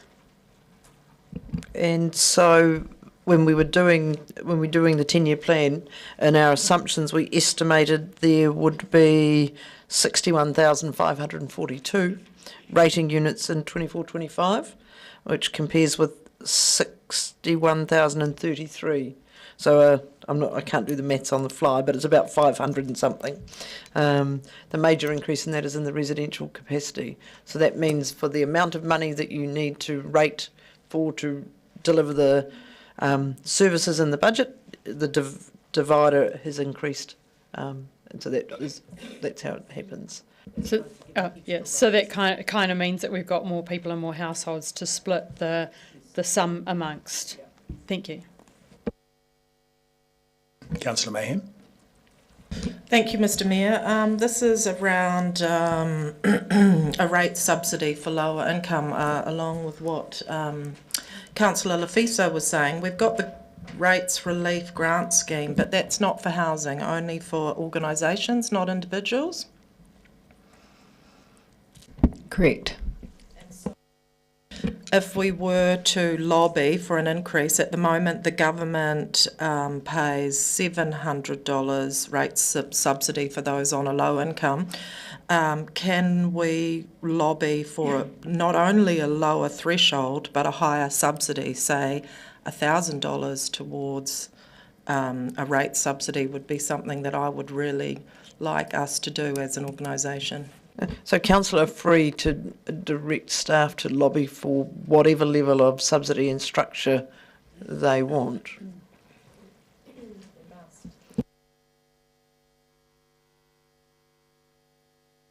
Councillor Gary. Thank you, Mr. Mayor. Some of my questions have been asked and answered, but I just wanted to check with the staff that for people in the community, probably the percentage aspect is not as relevant to them as the actual figures that will affect them. And I'm assuming when we do our communication, that's how we will pitch it with the samples, and I'm pleased to see those will be updated. Is that what you're looking to do? Yes, we have the samples, but we also have available on our website people's estimated rates, so you can look at your own rate account. And I saw that, and thank you. I think that will be very meaningful for people. And just on the rates rebate, I'm interested in, I totally support what previous colleagues have spoken about. What is the uptake on that at the moment, this DIA, Department of Internal Affairs, and we administer program? I'm sure a lot of people in the community think that we determine it, we don't. But do we have any idea of the uptake from our community on that? I know in previous council annual plans and long-term plans, I've asked various people coming to the hearings about if they knew or not, and I was struck by the number who didn't know. Do you have any understanding of that? I'm sorry, we don't have that information. How do we communicate that to our community? I'd have to check what we've done, but I know I can see Ms Mash is listening, and so we will make sure that as part of the engagement that we've got multiple elements that we are advising the community of. Thank you. I think that will be really important, particularly this year. Thank you. Councillor Ackland. Sorry, just one more question in relation to the fixed charges.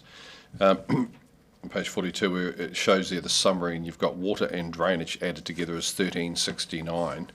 So obviously that's a charge to every property. Is there any portion of the general rate that applies to any of the three waters? No.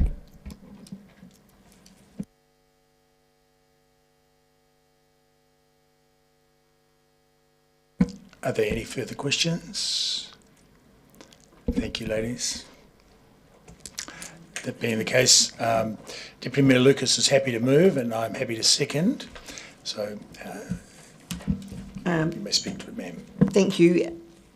As has already been highlighted through the questions, there is basically no change to the rating systems for this coming financial year, apart from the previous decision by council to fund the curbside charge, which is per household is $301.50, and has been highlighted in early discussion for many of us who are currently paying for a private provider. We will have a saving that we'll obviously be able to use to offset our increase in rates. And I'm sure if Councillor O'Malley was here, he would highlight the fact that the combined water charge is only $1,369.50, and it is a long way to go. And when we get to looking at the Three Waters budget, we will see that is where primarily the biggest deficit is in our budgets, and that rate seriously needs to move, and it will be, as already been highlighted, when they are fixed charges, it does have a big impact on the lower value properties, and maybe next year as part of the 9-year plan, that may be an area that we may wish to look at in terms of our rating method and how we charge effectively those people who, I mean, it is a user pays. If you live out in the rural and you provide your own water and your own waste water, you're not paying that charge, but it is effectively a user pay system, and that may be something that we need to look at in the future, because our lower value properties will be hurting more because of the regressive nature of the rating system. Thank you. Thank you. Deputy Mayor Councillor Barker. Thank you, Mr Mayor. I just want to shine the tiny little bit of light on there that the number of properties were growing by 500. So I think that's actually positive. And when we look at our capital budgets, we are putting money in there for growth, and it's great to see our city growing. And I'm not 100% sure about whether it was exceeded the forecast of growth or didn't, but I think it's important to note that the city is growing, which shows confidence in the city as well. Very good. Councillor Ulan. Yes. Very limited on how it can get funds for the city, for running the city, and of course there's fees go into the pool and things like that, and go into different things that we have around the city, but our main tool is rates, and that has to be seriously looked at by government, and government needs to urgently talk to local government New Zealand and councils about different ways of generating funds for councils, i.e. a percentage of rate of GST in areas that come to our city, and brainstorm and seriously consider and hopefully decide on different ways of rating methods rather than just having a rate. We need to have new ways of funding, and I look forward to those discussions happening with this government as soon as possible.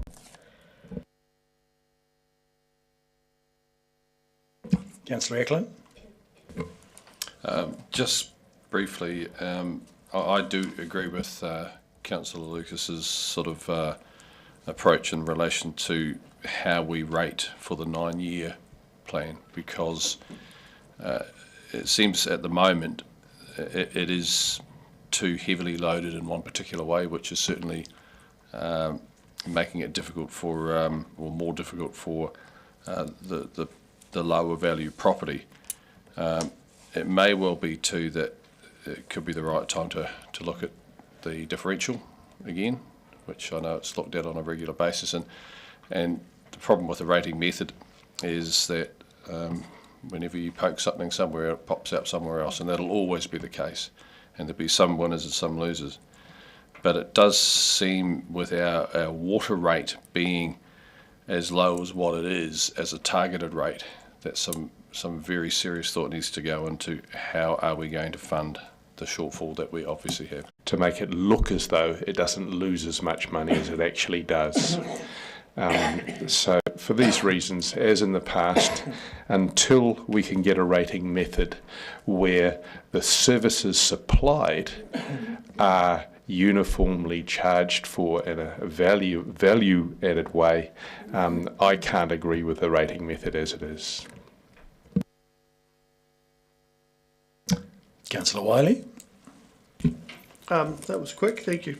I guess I'm back to a point that I've made probably the last 3 annual plan, long-term plan meetings, and I see Councillor Lafiso smiling at me because she knows exactly what I'm going to say, and I'll repeat it again.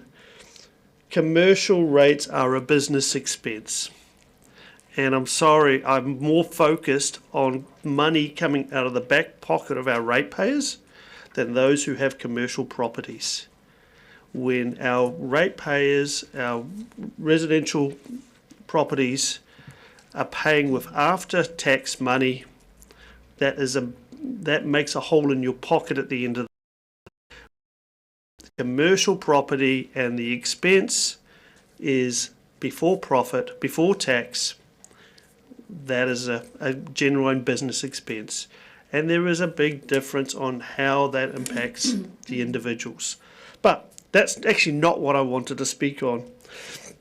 The thing I wanted to focus on, and again, the paper is really good at articulating this, is that the curbside collection has a big impact on the narrative of our 17.5% rate rise, being a targeted rate, and the increase,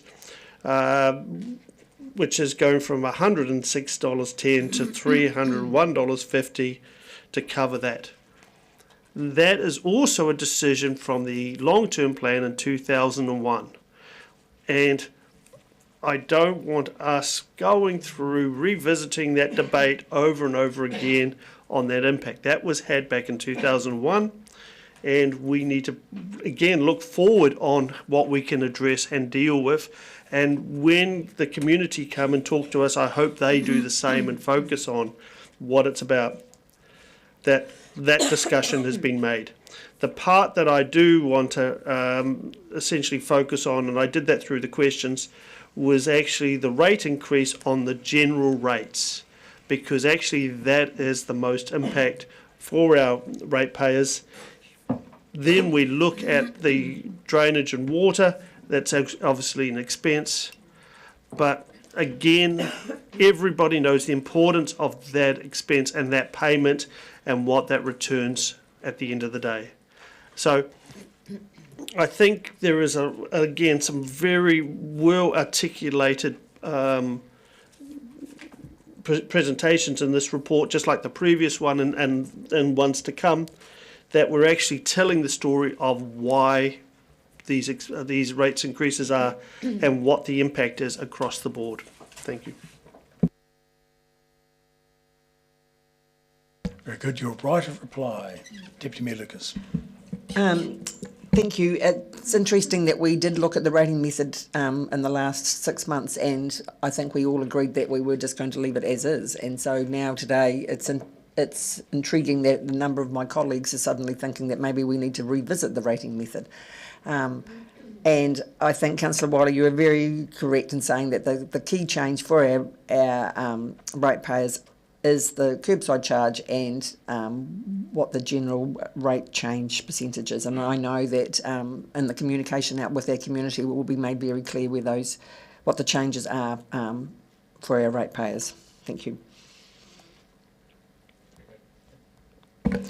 On that note, I'll put the motion, we'll do it by division. Councillor Ackland. Aye. Councillor Barker. Aye. Councillor Benson Pope. Councillor Gary. Aye. Councillor Gilbert. Aye. Councillor Houlihan. Councillor Lefiso. Councillor Lucas. Aye. Councillor Mayhem. Aye. Councillor Vandervis. No. Councillor Walker. Councillor Weatherall. Aye. Councillor Wiley. Yes. Mayor Raddick. Aye. Carried 13-1. Moving on to item 8, the draft capital budget including zero carbon options. Page 45.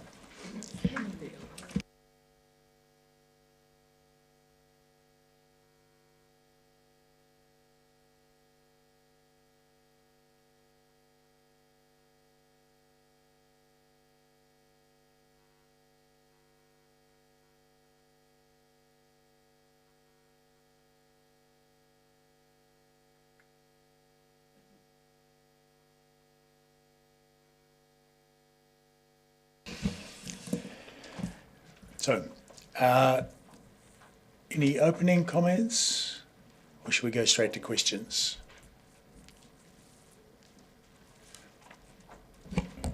We're happy to take questions.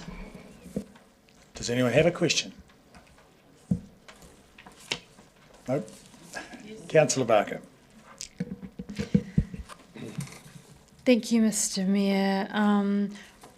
Where are we? Page 49, paragraph 21.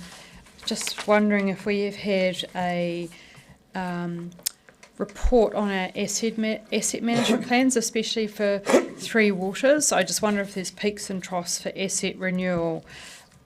Just trying to understand if we've mapped those and what that looks like in the future.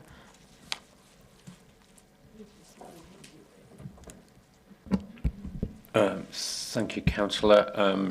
Typically not peaks and troughs. We try to even out the renewals programme for delivery reasons, efficiency of delivery. So it's preferable not to have those peaks and troughs. My next question is just to page 50, paragraph 28, just checking if the extra money for Moana Pool was for the hydroslide. Is there any money allocated to the hydroslide? No. Then there's also a large increase in funding for playground improvements. I wonder whether it was re-scoping of work and what that meant. My understanding is the increase is for a pump track that was pushed from 23-24 into this year, and 200,000 for detailed design of the first destination playground. Had we agreed any order in how we were going to do destination playgrounds, or made any decisions on that?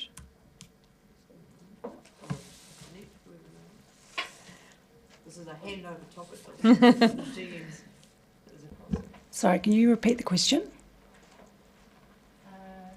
Sorry, it was which around the detailed design of the first destination playground. I wondered whether we'd made any decisions, this is first destination playground, about how many destination playgrounds we were going to commit to and the order in which we were going to commit to them.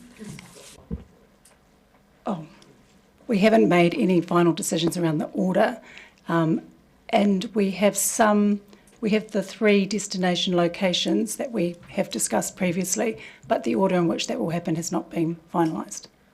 And I don't think yet we've finalised whether it's 1, 2 or 3, or none.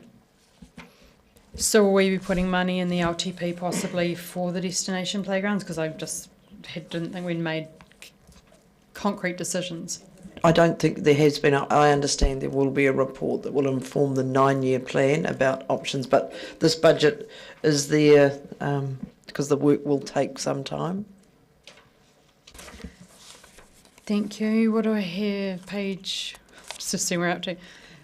Oh, that seems out of. I'll ask a different question. Just about the GPS, we've got about that staff are looking at reviewing the draft GPS to understand the impacts, which could be significant. And it says in the report, paragraph 36, that staff will report back on the GPS transport, but it's not in the next step. So I just wonder when we might expect the report on the implications of that to our plan. It will form part of the information councillors get for deliberations if we know it in time. Early indications from NZTA Whakakotahi are that we may know our initial allocations sometime in May, but we may not. Okay, thank you. The next question is on page 56, which is just around the acceleration of the Three Water spend. And I understood that part of the reason we decided to accelerate the Three Waters CapEx was because of the proposed takeover of Three Waters and to put ourselves in the best position. If we slowed down that capital delivery, what would be the consequences of that?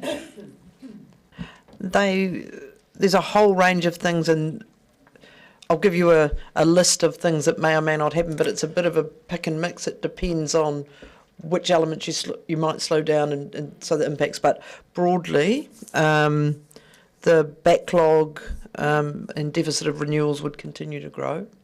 There would be an increased risk in the level of service around health and safety, compliance with standards, etc.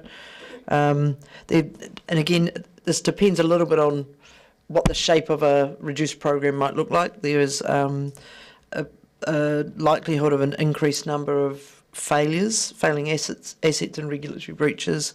Again, depending on what you agreed, the growth planned for in 2GP might not be enabled. Again, depending on the decisions in the FDS, the infrastructure ready elements of that may not be delivered. And again, it's hard to be definitive, so I'm sorry I'm not. But again, depending on which work you might decide not to do, then the market capability gets eroded, so our contractors would be affected, and then that would mean them dialing back their workforces, and it's harder to rebuild that. And then, and a not insignificant one from my point of view, our ability to retain and recruit staff would be challenged as well, and staff wellbeing would need to be considered alongside any of those things. So I hope that's not too vague. So in summary, it's good for us to keep it on our accelerator spend of Three Waters, which is the biggest chunk, I guess, of what we're looking at in our budget. So because of all of those consequences that you've explained. Look, I think yes, it is a big spend, and Mr. Ward and the broader team across council, because it's an integrated program of work with water, integrates with what you're doing in the roading space, it integrates with what you're doing in the planning and growth space, are really conscious of this and have looked at it really and are still interrogating those numbers, trying to work out where we get the best bang for our buck. And I mentioned looking at different methods for delivering the services, so rehabilitation instead of total renewal. So we are doing our best, but as we've signalled before, this isn't unconstrained Three Waters. If staff were able to put up a fully unconstrained Three Waters budget, it would be likely closer to 3 times the size of this one. Curious to ask what it would be, but anyway, I won't ask that because that's not what we're discussing right now. So we've pulled back on the transport programs. Would that be because of our concerns around Waka Kotahi funding at the moment? Yeah, it's more timing changes. Yep. I was concerned about people reading that there was a $5 million proposed reduction in the budget for the South Dunedin flood alleviation. That's paragraph 51, due to rephasing. And I just would like an elaboration on why we're rephasing. We've gone through a lot of consultation with the community, who would like us to get some work done. So I just want to understand a little bit more about that.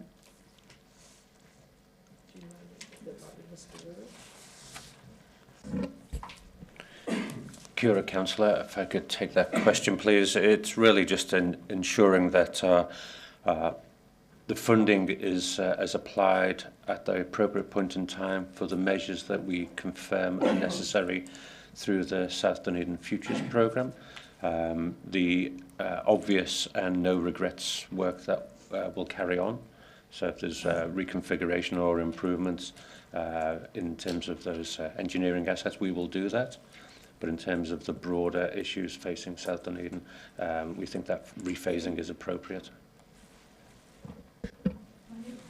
My next question is just around the city to waterfront connection. I think I saw that was moved, and I know there's a lot of community opinion either for or against, but it was put in the budget.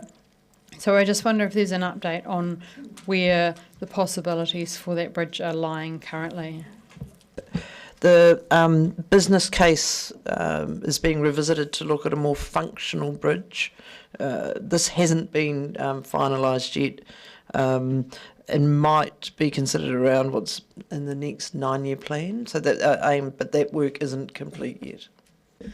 And my last question is just around the waste levy, because I think that the waste levy was going to go up maybe $700,000, and I was wondering if some of that money could be used to fund CapEx. On my reading of what we're allowed to use it for, we are allowed to use it for projects, and next year is a big project year for putting a lot of stuff together. I've brought this up before about having a waste levy policy, and I know we're doing the waste minimisation plan at the moment. However, I don't know if those timings should go together. I wonder whether we can be looking at our waste levy and the extra $700,000 or so to go somewhere in the budget on capital. Is that possible? So we are looking at it. The budget doesn't assume that we can use the waste levy, but staff believe we can, and so we're looking at what to fund in the current year. Would bring something back for council by way of a suggestion, but we're still just finalising whether we can. Can I just confirm it will possibly be $1.9 million in the next financial year? Would that be approximate or not? I'm sorry, I don't have that number in front of me, and I'm guessing no one else does. No, I'm sorry. Would it be possible to get that number, please? I know. Yep, Mr. McLean is texting as we speak, so I suspect to get it very shortly. Very good.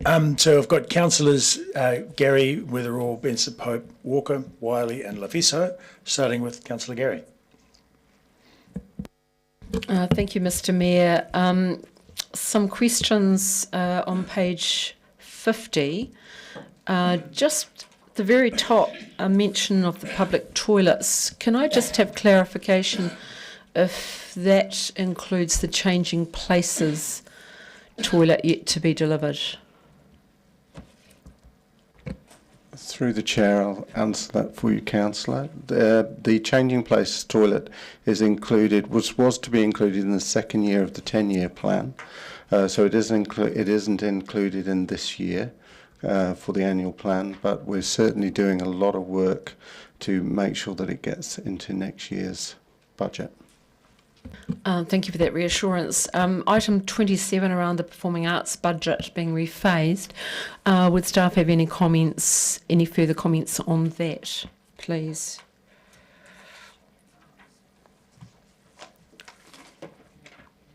Kia ora. I was actually going to ask if you could repeat the question. I just wondered if staff would have any further comment on, apart from what's written around the performing arts budget being rephased.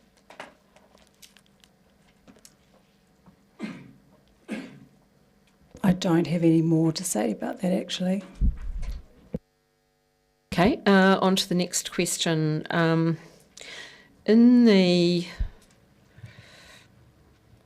Just have to find my question. In the medium investment scenario, page 51, I noticed there's mention item 41 and 42 around accessibility upgrades, and it refers to footpaths, enhancements to footpaths. Could we know what the extent of that work is? That would be in the high investment scenario, but not in the medium investment scenario. Do we have any further detail on that?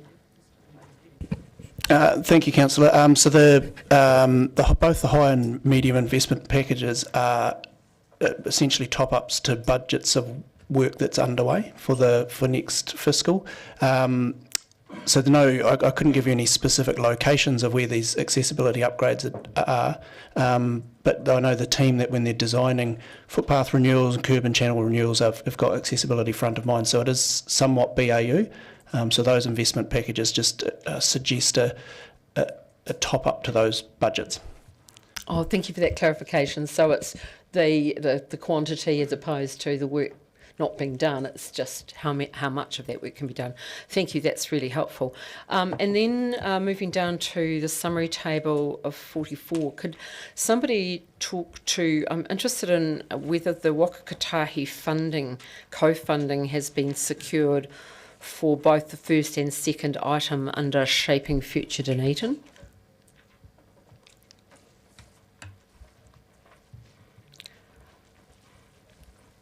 Thank you, Councillor, for the high and medium investment packages. For all of those items, staff have assumed no co-funding.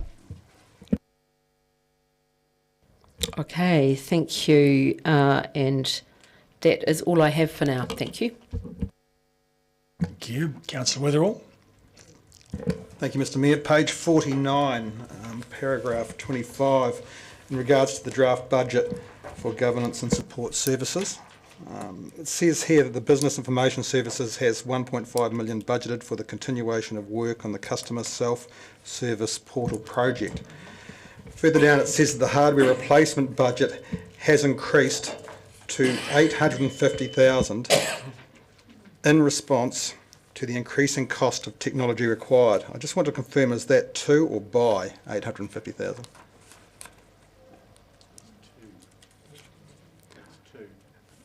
Great. And so what was the budget prior to that? It didn't state.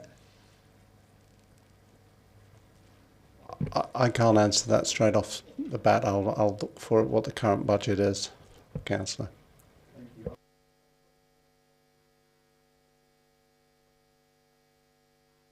So one of the drivers is a lot of our laptops are not compliant with Windows 11, and we're rolling out Windows 11. So that's I think there's about 166 extra laptops we're putting out this year to address that. So that as we upgrade into Windows 11.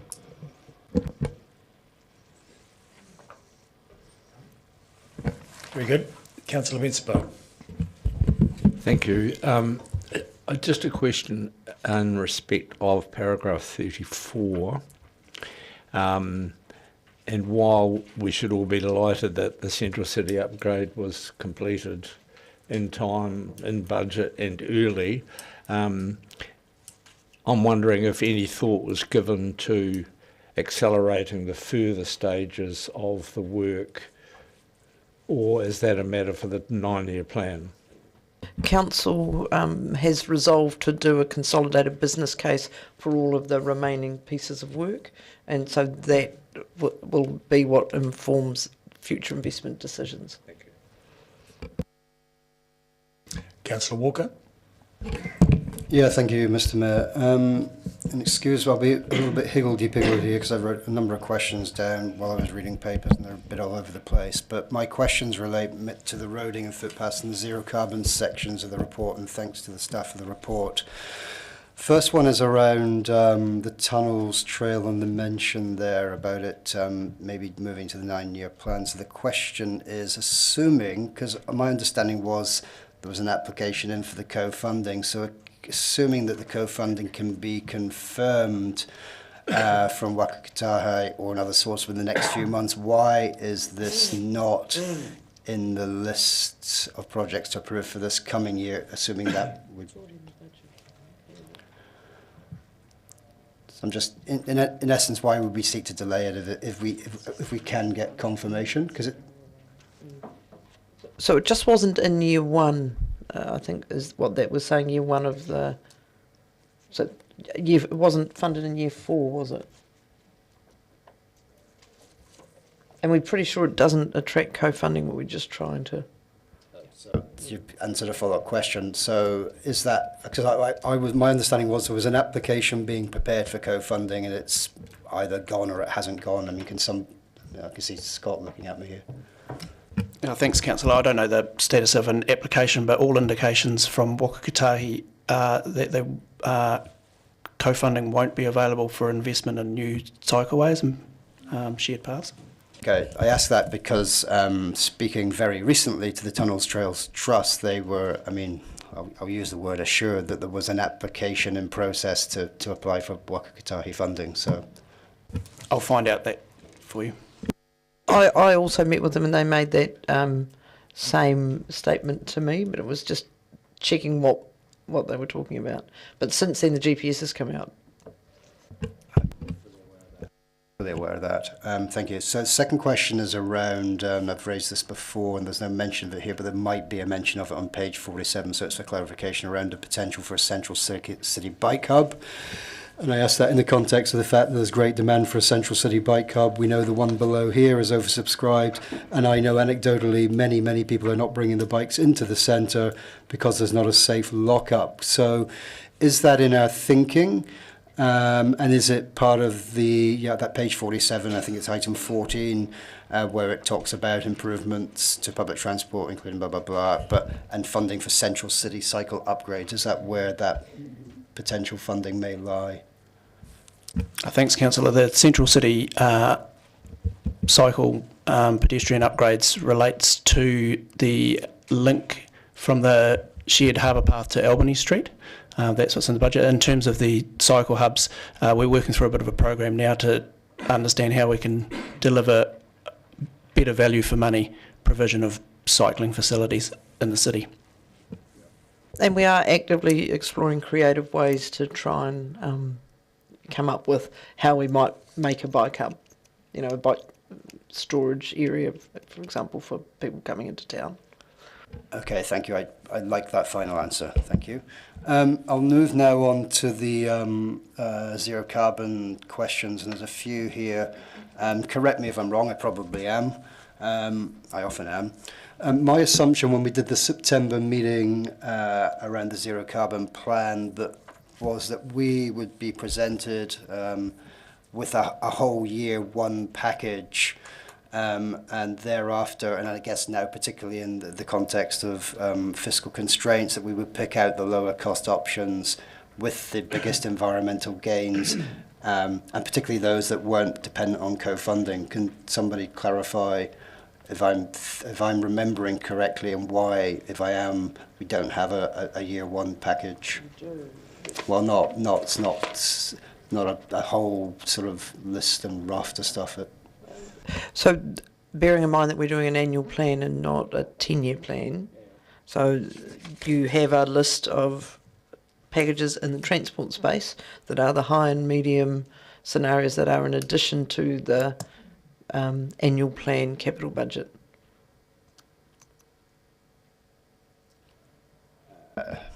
Yeah, I mean, I understand that a lot of this is being pushed out to the next year's plan, but I mean, I don't think I'm speaking out of turn saying that with environmental questions, a year's a long time. Can I ask, therefore, can we get maybe some clarification or assurance now that, like, for example, as Zero Carbon Team, I presume, have been working hard,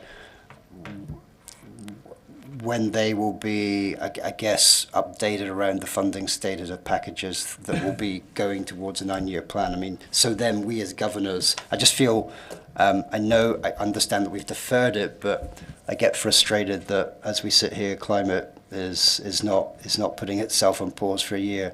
So I'm just saying, as governors, and again, relating to that September report, when we will physically get to eye that greater package of work that I presume is emanating from the Zero Carbon Team. I mean, the Zero Carbon Team are doing the base work, but we're reviewing all of these budgets in the light of the all of the projects that a council are doing. So I'll answer your question in a number of ways.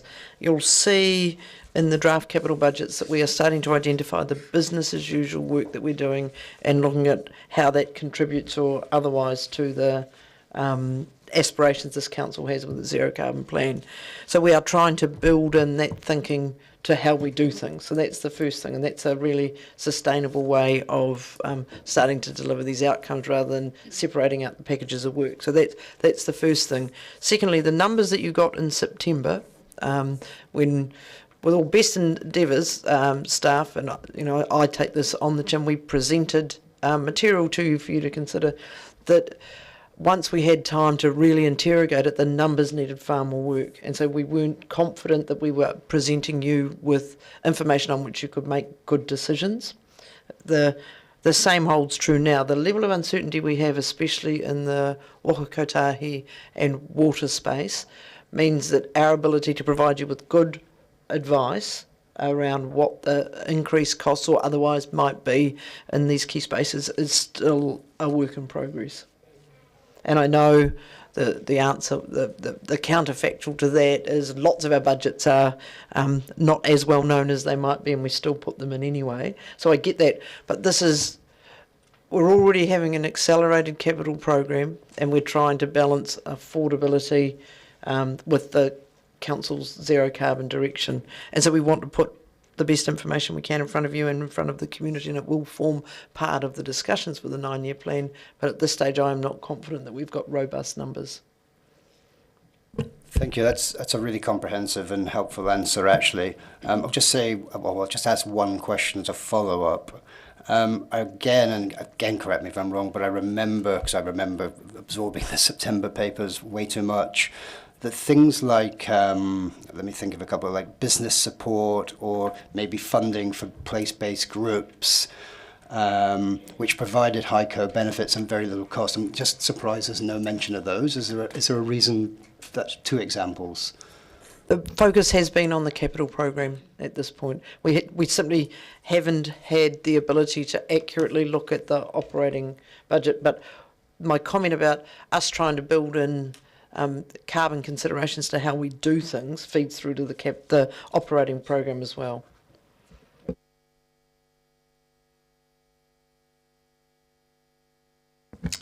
Councillor Wiley.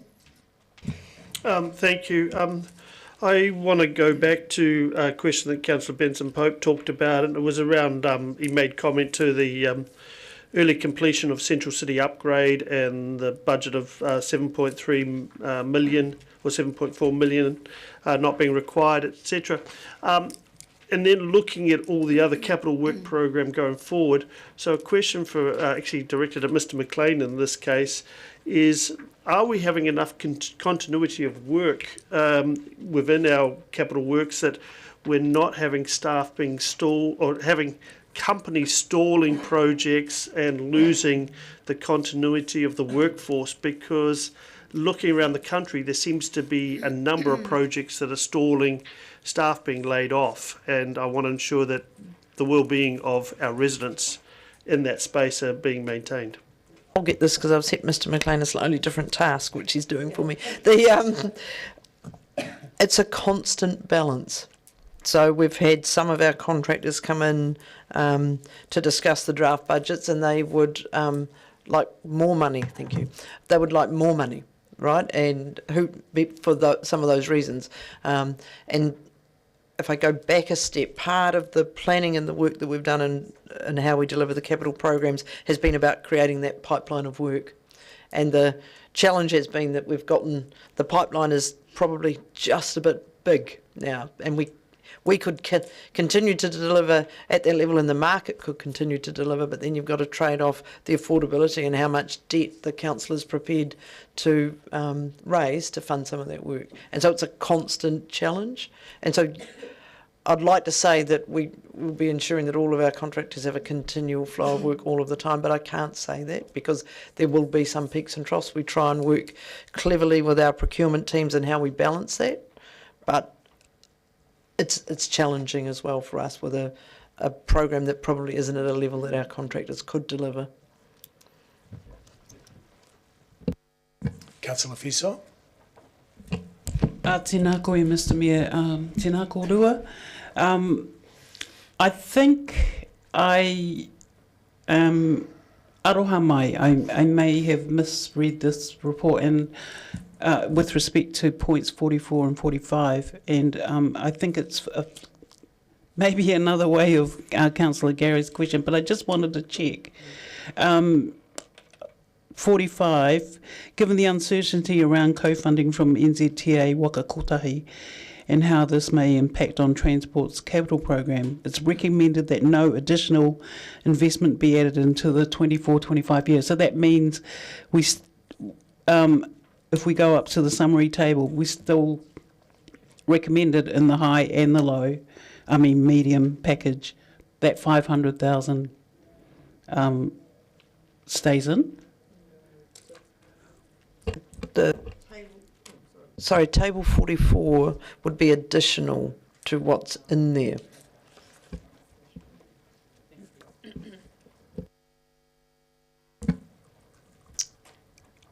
Councillor Gary.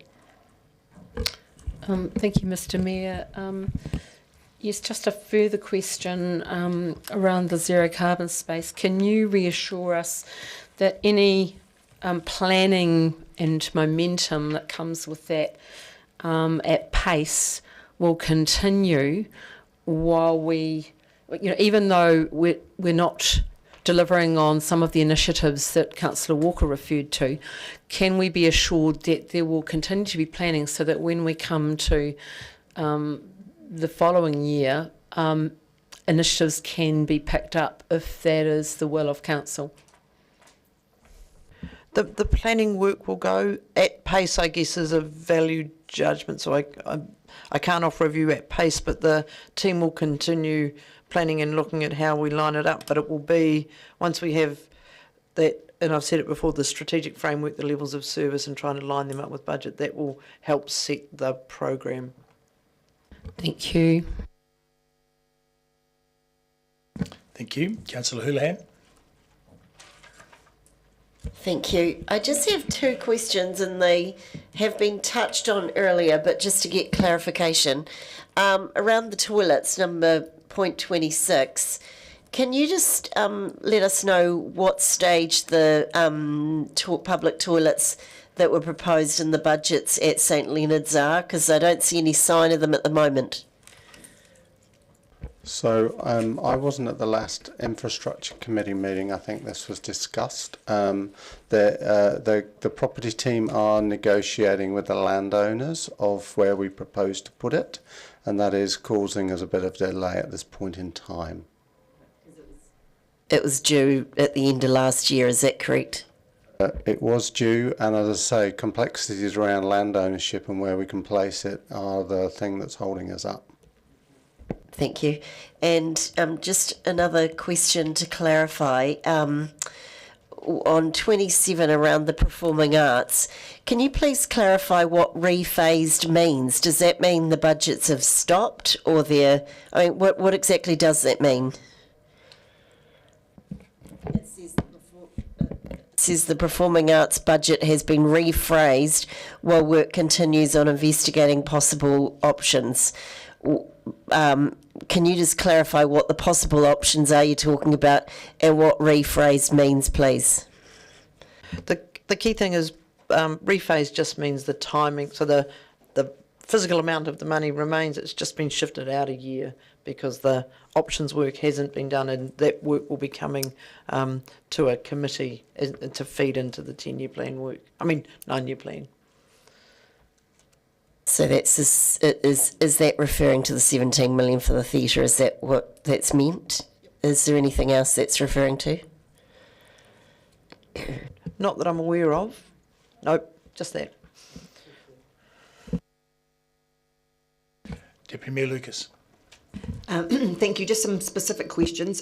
Toy 2 exhibition lighting renewal of $500,000, and I know in the long-term plan forward in 27, 28, there was 350,000. Is this bringing forward this issue? I'm not sure. I wasn't aware that there was a major issue with the lighting down at Toy 2.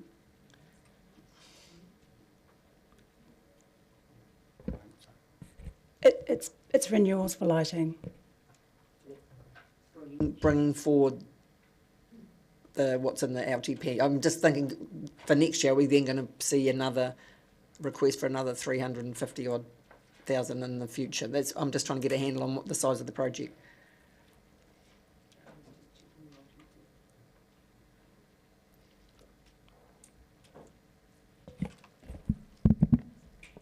We had funding in the 27-28 year, so it is brought forward. Yes. Thank you. Following on from the public toilet question, and it says in the commentary that it was 2 locations. Do we actually know those locations? Because that is clearly something that the public always want to know. Who's next on the list? They will be as per the toilet matrix that was presented to council, and I'm sorry I don't have that in front of me, but we can try and find out those locations for you, Ken. Thank you. My perennial favourite of the Eager Centre refurbishment, which is significantly reduced. It had been $2 million and it's down to $300,000. I'm just concerned, as I'm aware, that it needs constant work done on it, and I'm just concerned about what the long-term plan is and if what's the 300 going to achieve in the short term. So the 300,000, the property team are confident that it'll address the immediate issues, as previously highlighted to council. The long-term plan, I think, is still to be discussed and debated, depending on other related work that we will be doing with parks over the need for sports facilities moving forward. Thank you. In reference with Storm Property on the Sims building renewal, I know we've spent quite a bit of money in the past on the Sims building, and so that's a new item that's come to light. I'm just not sure where we're... No, we haven't spent a lot of money on the Sims. We've been preparing to spend the money that council allocated to make the site safe and to address some of the issues around the bank. But we continue to work with the trust really well, but we haven't really spent any money at this stage other than a little bit on investigatory work. Thank you. I hadn't done my research to look back. On the parking renewals, is that effectively a combination, because before we had parking meter renewals and car parking building equipment, and now we've got 550,000 for on and off street parking renewal, so I'm just presuming that's just the amount combined together. Sorry, Carolyn, page 66.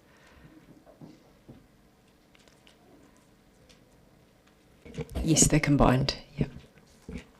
Thank you. In reference to the earlier comment about the playground improvements and the reference to the pump track, and I'm looking at you, Mr. McLean, is that additional funding for Seddon Park that's currently partly constructed, or is that a new pump track? Thanks, Councillor. I'm aware that Seddon Park was started this financial year, but I would have to check whether that references Seddon Park specifically, but that's the one that's underway. Thank you. And the 2.5 million for the Mosgiel Park and Ride, that's to finish it, I presume, and obviously we're in consultation with the ORC in relation to providing more bus services to Mosgiel to benefit from that. I know that the buses currently are already at capacity.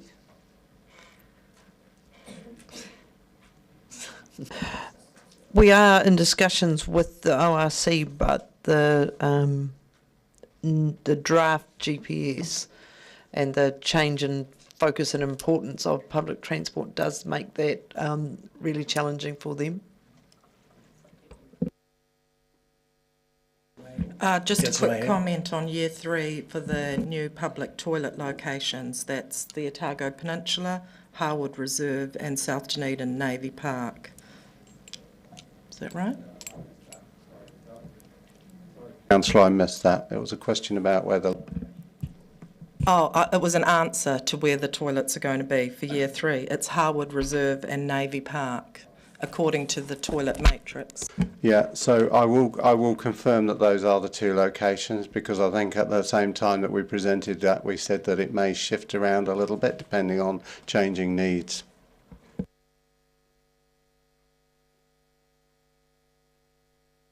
Councillor Vandervis. Did the $10 million budget for Park and Ride, that is to say the Mosgiel and Burnside car parks, Did that $10 million budget include the cost of bus services from those places into the city or not? It did not. Was it simply assumed then that the ORC would provide these bus services at significant expense?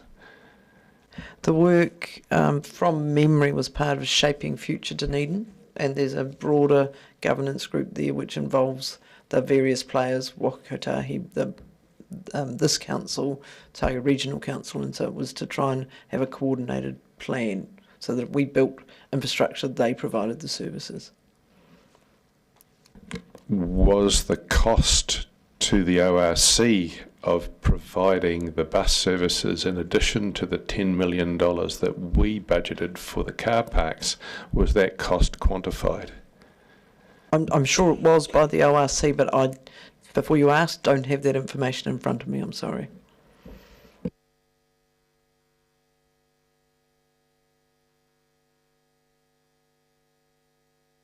Okay, thank you very much, ladies. We're done with questions. And having got to this point, I would like to move that we approve the proposed capital expenditure budget, and that we decide in line with the staff recommendation that we keep the carbon zero budget where it is. In other words, there's no additional investment added in. So I guess there'll be a motion drafted according for that. Do I have a seconder for that? Deputy Mayor Lucas. Yep, so that'll be just written up in a minute. I think we can press on with the commentary then. As we can see from this report, it is a very extensive report and has delved into so many of the places where we have increased expenditure, in particular in the Three Waters. And I thank Councillor Barker for her question, because the Chief spoke of the ramifications of reduction in our Three Waters spend, and that is quite significant. And that is the compelling imperative and the largest area of our budget, where we do need to make sure that we're improving our network of Three Waters infrastructure in line with the government's expectations, and those expectations are very strong, and we've seen examples where they have been using their leverage on other jurisdictions to make sure that their spend comes up to the mark. So in all other areas, we have very large items of expenditure, as we do as a city. And the thing is that we can't have increased expenditure on things and increasing debt we can't have the level of increased expenditure we've got without increasing debt, otherwise we'd be putting rates through the roof. So I think everyone is looking forward to having an investment plan that enables us to get things into balance in the future. So there's been a host of questions all about the capital investment plan. However, where we've come to is that it sits much as it is. Who are my speakers? Councillor Walker. Can I just ask a question on your motion before I speak? Yes. For clarification. Previously it was A and B, and my request would be that we keep the A as it was and the B, because this part of that, I don't want to vote for the zero carbon part of your. So if it could be kept as an A and B, because I'm happy to support the bulk of this, but not the zero carbon bit you've put, and I think it seems to be having. Fair enough. We'll just modify that.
Rightio. So I put the motion. Who would like to speak to it? Councillor Vandervis. Oh. Yep. I don't believe that an increase of $50 million in the capital budget is justified or affordable. Mayor Raddick has said that the main part of the increase is in Three Waters, and that's quite clear, and I think he's quite correct in saying that. But he's also said that we're doing it, this acceleration of Three Waters, in line with government expectations. I don't believe that we are here to spend ratepayers' money in line with government expectations. I believe we are here to spend ratepayers' money in line with Dunedin ratepayers' expectations, and that most Dunedin ratepayers are relatively happy with the existing levels that we have put into recent Three Waters improvements, and they have been significant. Since the flood in 2015, we have ramped up tremendous spending on Three Waters, to the extent that now we have a much better Three Waters system than Balclutha, Gore, Queenstown, or Wellington for that matter. So, you know, the government expectations of us accelerating that spend even more when you've got city councils like Wellington with 60% of their tobies leaking and quite frankly appalling lack of long-term spending on their water. For us to be zooming that much further ahead at a time of high interest rates and an inability of our public to be able to pay, to me is just unjustifiable. Dunedin people have the lowest disposable income of any city in New Zealand. We have a very good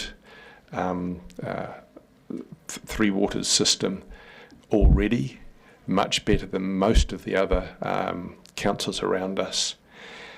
This extra $50 million spend, I believe, is premature, unaffordable, and Mayor Raddick has said that you know, we could actually spend a whole lot more money and that would be putting rates through the roof. In my view, we are putting rates through the roof, and we're making those rates look a lot better by simply borrowing more as well. We've had confirmation earlier from our head finance officer that if we were to absolutely stop additional capital spend and stop all this other proposed spending in the budget, we would then be able to reduce the rate significantly from what we have now. But stopping that spending is not in the budget, and stopping that spending for the next few years seems to be completely impossible. And if you look at the debt graphs that we already have with the projected spend to 2026, the intention is to raise $1 billion debt for the group to $1.5 billion. I think it's unsustainable now, and I think that further debt is making us unviable as a council. I can't vote for the recommendation, and I certainly can't vote for any increased spending on zero carbon options. Councillor Walker. Okay. Councillor Barker. Thank you, Mr. Mayor. We've all asked a lot of questions about the capital expenditure, and I'm pleased that it is a line-by-line item, and I think the questions that we've asked have got some good answers, especially around phasing, because when we look at our LTP, our long-term plan, things bounce around about their ability to do things on certain years. I think one of the key questions why we cannot stop on water is the question that I asked about what are the consequences if we slow down on the capital delivery. And I think we need to concentrate on why we are investing in our water, apart from the fact that we all want to turn our taps on and have the magic of water come out and dispose of the wastewater properly as well. So if we slow down the capital delivery, the consequences are a backlog and a deficit of renewals continue to grow. So we just be putting the problem off to someone else to deal with in the future. Not okay. We are increasing the risk to the level of service as well. So if we don't comply with the RMA water standards, I assume we get a big fine, also another expense. Increased number of frequency of falling assets and regulatory breaches. Our 2 GP plan enabled growth is stifled, and we've just had earlier that we've got 500 extra households or rating units, which we would expect to also have growing in the city. And that our future development strategy infrastructure really is not honoured, and that's a really important thing as well, that we do need to think about growth of the city. Also, the market capability being eroded and hard to grow subsequent budgets for a very, very, very long time. So we have got the, I guess, a well-oiled machine going on. And then there's the staff wellbeing deteriorates that the CEO brought up about pension recruitment issues. There is, I guess, the fight for talent at the moment, especially around Three Waters, so we do need to look after the people that we have. We are spending, I think, 40% of our capital budget on water. It is of the key importance, the basic infrastructure that we do. And we're also spending, what was that, $17 million extra on waste, and this is all attributable to the curbside changes, which had to come in some year, and it's just unfortunate that it's coming in this year along for everything else. But then we have residual assets from all of the stuff that we're building to look after the waste. We also are getting a new library.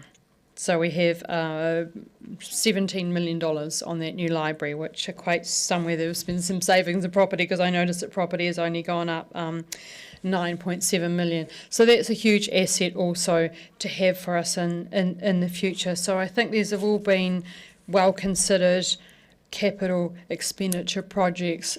The challenge is that, of course, once we increase our debt, we're increasing our interest rates, but we have consideration of our investment plan coming up so that we can fund these things, and also that we are funding through depreciation and being a whole lot more grown up about depreciation. When I looked at the LTP, I think we had $80 million for depreciation, and now it's $120 million. That's $40 million that had to come from somewhere, but we do need to have those grown-up conversations about how we're funding our capital spend. So I don't think we can stop on spending those. Otherwise, we are a city that goes backwards, and that's not a city where people want to live, with great services and facilities as well. Councillor Wiley. Thank you. I guess I've been hearing from many residents that they are supportive of Three Waters and infrastructure spending by council. When I referenced to my friends at the pub on Friday, when I explained to them what it was going to be spent on, they quickly changed their tune.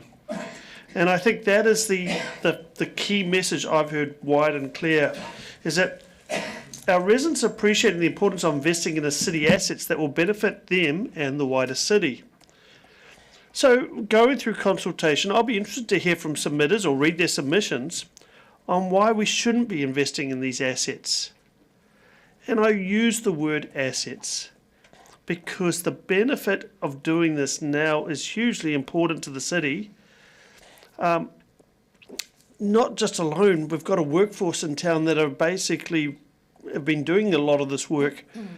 To drop them and let them hang for the period of time and hope they come back is not a great way to do business.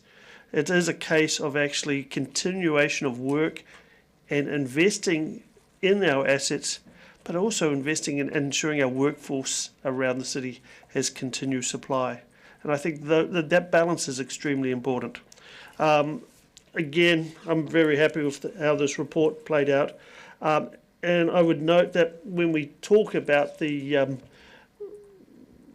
carbon zero options, we live in a different world from what we were discussing back in September. There's a lot of things have changed, and our assumptions at the end of September when we had that meeting versus what we face today are dramatically different. So I'll be supporting A and B. Councillor Gary. Thank you, Mr. Mayor. And just to pick up on my colleague's comment at the end of his debate, a vastly different world, indeed it is. Climate change is not stopping. And I want to focus my debate on the second part. I can certainly support the first, I can't support the second, because the climate crisis is not stopping. And these issues are not going to go away at all. I want to begin by acknowledging the zero carbon team and the work that's done. I want to acknowledge all of the pieces that are not in this report, and there's only a small section, and yet we're not even going to do those. And I appreciate that there's a cost to that, but there's a cost to not doing it as well. And mark my words, the irony is that some colleagues around the table have talked about decisions of former councils. Mark my words, the decision not to do something in this space will be regretted in the future because we haven't got any time. We need to continue the momentum of the work done. So I will not be supporting B, and I will support A. Councillor Walker. Got there at last. Thank you, Mr. Mayor, for your patience. I'm pretty much in agreement with the previous speaker, actually, and I do support Part A of this motion for many of the reasons already highlighted, but I will focus on Part B of this, and I'll start by just reading Part 45 of page 52. This will allow more time to integrate the programme, understand implications of change to co-funding priorities, refine the cost estimates, and develop a more robust zero-carbon investment programme in time for the 9-year plan 25 to 34. I largely don't disagree with that, and it's all fair enough. But in terms of climate change, time is just something we simply don't have. It's not on our side. And I've been, like the previous speaker, I've been around local politics long enough, in fact, for the same time as Councillor Gary, to know that when I read statements such as the extract I've just referred to, that it's hoped come next year, some of us, often inadvertently actually, forget the promises around one of the most significant threats to this council, and of course the threats, real threats, to current and future generations who will have to bear the brunt of our environmental inactivity. And I, for one, simply, like some people around this table, won't let this council forget our obligations. And don't get me wrong, I've mentioned it earlier, I understand the cost pressures that are accruing to us and all councils around the country, and that this larger than normal rate rise is and was always going to be a significant once interest rates increases fed through, the general election result panned out, Three Waters legislation was torn up, and uncertainty around the Waka Kotahi transport funding subsidy was thrown into the ring with everything else. I mentioned earlier in one of my speeches that we have to aspire to be one of the world's great small cities. I've always said that, and I always believe we should, but we can't continue to be considered a forward-thinking, progressive city if we are prepared at the first signs of fiscal uncertainty to throw our environmental ambitions and promises on the time-lapse scrap heap and thus condemn all of our other investments in the lives of current and future generations to the horrendous impacts we are seeing in other parts of the world. In fact, in other parts of New Zealand, we don't have to leave our shores. And I think at best it's a short-term planning naivety, and at worst, actually, it's complete and utter fiscal stupidity. And you only have to read the voluminous amounts of academic writings to understand the accrued fiscal disbenefits of not investing now in protecting our environment. And future generations will quite rightly condemn us for that, actually. So therefore, I think I've made it fairly obvious that I'm not prepared to support Part B. Deputy Mayor Lucas. Thank you. Almost 75% of our capital budget is going into funding infrastructure, whether that be for growth or for upgrades or improvements, and that includes the waste management, the three waters and transport. And then of the balance, there's a small portion that goes to the South Dunedin Library, and there's very little that goes into any projects that people might consider fun or vanity or something that they can actually see. I mean, and that would be maybe around playgrounds and things like that. There is, well, sports fields, there is very little that is not as part of infrastructure. And I hear what Councillor Walker has said, but I would like to thank the staff that they've made it very clear through the capital budgets, and they have identified of all of that spend of $207 million, there is an impact on zero carbon, and we are not funding, as there is not as if that this budget has a nil zero carbon investment. And I just think we just need to be clear that we are investing in these projects, and they do have a zero carbon impact. Councillor Fiso. Tēnā koe, Mr Mayor. Like previous speakers, I'm prepared to support A, but not B. And I just want to put it on record that, as all our debates, it is a matter of, as I've said before around this table, politics is the art of compromise. But I would note that that in 2019 we did declare a climate emergency, and as always, as every debate is, it is a debate about our ideologies, because everyone has them, and values. And so I'm very disappointed that we are not following through in terms of our climate emergency commitment.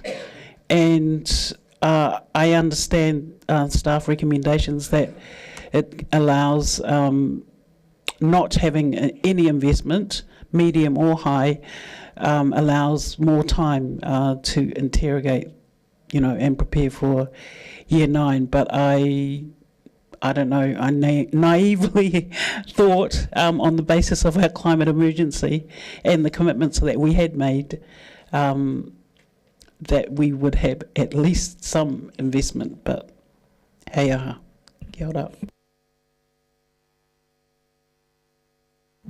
Okay, so coming back to this, I'd like to make the point that there's far more than some investment. We look on our sheets, in our papers, page 47, Zero Carbon Plan Approach, items 12, 13, 14, 15 and 16 are all about carbon zero. So there's quite a considerable amount of items there. And what there is, there's an underlying and steady commitment of investment into carbon zero. When we look at some of these projects in page 44, some of them are actually quite unpopular with the population of Dunedin and of arguable benefit to carbon reduction. So the actual benefit cost analysis in terms of reduction of carbon in many cases is likely to be more notional than actual. And I think one thing that has been signalled is that attacking carbon emissions with a view to genuine emissions reduction is a key way to achieve our targets. However, having said that, we'll put the motion, item obviously A and B, take them separately and by division. So item A. Councillor Ackland. Aye. Councillor Barker. Aye. Councillor Benson Pope. Councillor Gary. Aye. Councillor Gilbert. Aye. Councillor Houlihan. Councillor Lafiso. Councillor Lucas. Aye. Councillor Mayhem. Aye. Councillor Van der Vis. No. Councillor Walker. Aye. Councillor Weatherall. Aye. Councillor Wiley. Yes. Mayor Raddick. Aye. Carried 13-1. Now, I'd ask you please to use your microphones when you are speaking to the motion, because we have had a request from an on-screen viewer that they can't hear when people don't use their microphones. So, Part B. Councillor Ackland. Aye. Councillor Barker. No. Councillor Benson Pope. No. Councillor Gary. No. Councillor Gilbert. Aye. Councillor Houlihan. Councillor Lafiso. No. Councillor Lucas. Aye. Councillor Mayhem. No. Councillor Van der Vis. Aye. Councillor Walker. No. Councillor Weatherall. Councillor Wiley. Yes. Mayor Raddick. Aye. Carried 8-6. Mr Mayor, I have a subsequential motion that the Governance Support Officers have. Thank you. So we've, Councillor Gary has a subsequential motion to do with the capital budgets. Thank you, Mr Mayor. In speaking to this, I'm not going to revisit the history. You all, I hope, have read the context and history. This motion is not asking for money at this point, any commitment to money. What it is asking, because there was a previous resolution, as you recall, from the annual plan last year, requesting a report in time for the 10-year plan, and that has not yet been delivered, although it is, I understand, drafted up. The problem lies in the costings and the reliability of those with all of the changes in government and Whakatahi. And so the second B requests that the report is provided by December, before the end of the year, in time for the development of the 9-year plan and infrastructure strategy. And the three key parts to this, the first is, yes, apologies, Councillor Wiley did second it. 3 parts to it: updated costs, and those were in the original resolution. An assessment of the funding options, that too was in the original resolution, and the timings that would allow the work to be progressed in stages. That's the bit I want to speak to, is that is the new part. The community is very aware of the challenges, the fiscal challenges that Council has. And there is compromise to be made. There are 3 stages to the incomplete sections, and as I raised with you all, the reason this has come to the fore in recent times is the way it has been articulated by a number of prominent people that the te awa o tākau is completed. It is not. And so this motion is really to keep it on the books. It's not particularly new. It is simply a refresh of the original resolution, and I would ask you all to support it so that we can be sure we get the information required in time for the 9-year plan. Speakers. Councillor Van der Vis. I'm not so sure that this motion really does what I think Councillor Gary hopes it will do. The idea that we are going to get a new report that would allow work to be progressed in stages is, I don't think, particularly new. We've seen staged progress throughout the many years of extensive spending in the peninsula.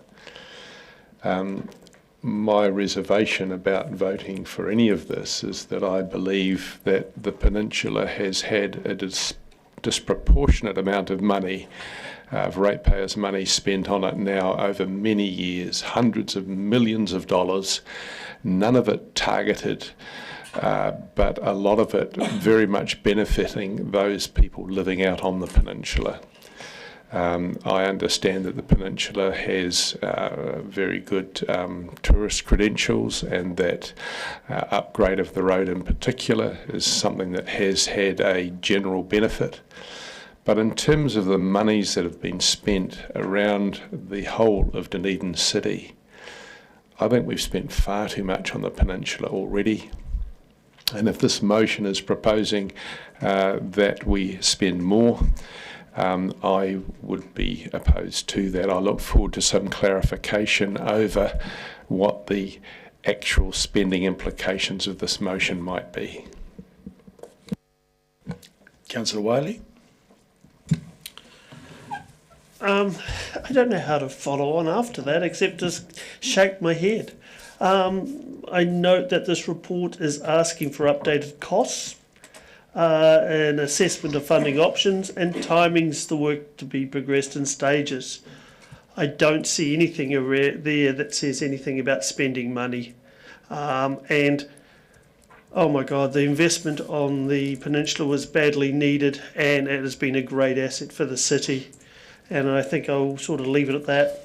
I am just wanting to voice my support in seconding this because I know the importance this has for the Peninsula Community Board, and as their representative, I think it is something that the residents on the peninsula will be very happy to see a report being asked for. Thank you. Councillor Walker. Yeah, thank you. I echo the thoughts of the previous speaker, but I do know what to say actually, and I'll just I'll speak to a couple of things already said. I mean, there was a critique of this being done in stages. Actually, that's a really clever part of the motion, I think, and it seems like a really logical way to go. I mean, I've talked extensively today about on both sides of the scale around our fiscal constraints. So in the context of fiscal constraints, this is a really logical way to go, and it's a good way of identifying some of the easy to do bits that can be progressed more easily, and then continue as we are able to do to complete the whole lot. There was a suggestion that there was no benefits to having this shared path out in that community. It's not just for that community, although the benefits that accrue to that community are substantial. This path, for anyone who takes the time to use it, and I use it often, even though I don't live anywhere near there, and I often use it because I'm taking visitors who have taken the time to get on air transport or from transport around this country to come and use it and utilise it, and sit in restaurants and book hotels, and/or. So the accrued benefits already of the almost completed round the harbour shared path are there to see, and particularly at weekends. I'm using primarily the other side. One of the problems we've got at the moment, there's not enough bloody space. And if I had my time again, I would have asked for the path to be double the width, but of course nobody would have agreed to it. Some around this table would say nobody would use it. That is not the case unless none of us around here have eyes. It is well used. And just one note of caution to councillors and the people who market our city: stop telling us that Te Aka Otako is complete. It ain't. So that's disingenuous marketing from this city. I look forward to the day when I stand, I don't drink, but I'll have some faux wine in my hand, and I'll chink a glass with the councillor sitting over there who's moved this motion and the seconder next to them, and I'll celebrate that day. But let's not keep telling people this is complete. It ain't. Thank you for the motion. Thank you to the mover and the seconder. Councillor Barker. Thank you, Mr Mayor. I will support this motion. We have previously asked for a report to be prepared in time for the 10-year plan, so it is already getting a little bit tardy. The key for me, there's a couple of keys, but it is around safety. I have driven that road, and when there's a bus going one way and a camper van the other, you can't film it at the time, but it is very scary, and you can just see where the chunks where the road's been eaten away. So for a safety project, and when we talk about it being staged, I think that's really important. I know that Councillor O'Malley would support a staged approach to this and addressing the areas of most concern first. And when we talk about the benefit not just to the peninsula. I think we need to be very clear about that. Our visitors to, say we've got 2 million visitors to the city, over 500,000 visit Otago Peninsula, and I know myself that just at the Albatross colony we would get approximately 160,000 people walking through the doors. So wildlife is worth around $200 million worth of GDP to the city. So it is of huge benefit that we have good roads, that we have people having access to those special, very special wildlife areas.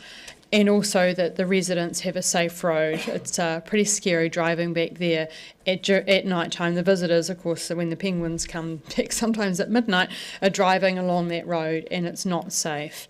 I would hate for there to be an accident. So my key reasons for supporting this, especially around the safety, around the value, the economic value to the city, not just to the peninsula residents, but to the city.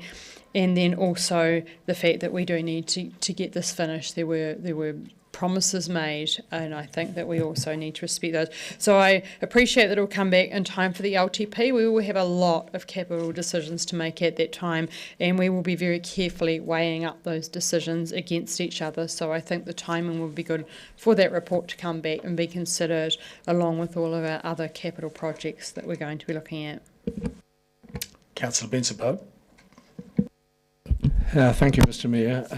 We've spent a lot of time this morning talking about infrastructure and sewage and water and so on. I'm not sure many people come to Dunedin because it's got the best reticulated water or sewage system in the country, but they do come to look at the wildlife attractions on the peninsula, as has just been highlighted, and they do come to enjoy the sort of facility that I think is one of the, and I'm talking about particularly the peninsula side of the safety improvements, one of the most enduring, important developments that the city's seen in some years. It's of extraordinary importance to us, not just because of the raising of the road to accommodate what we know is happening with sea level, but to have seen it done so tastefully and to see the use it gets is of extraordinary advantage to all the residents of the whole city.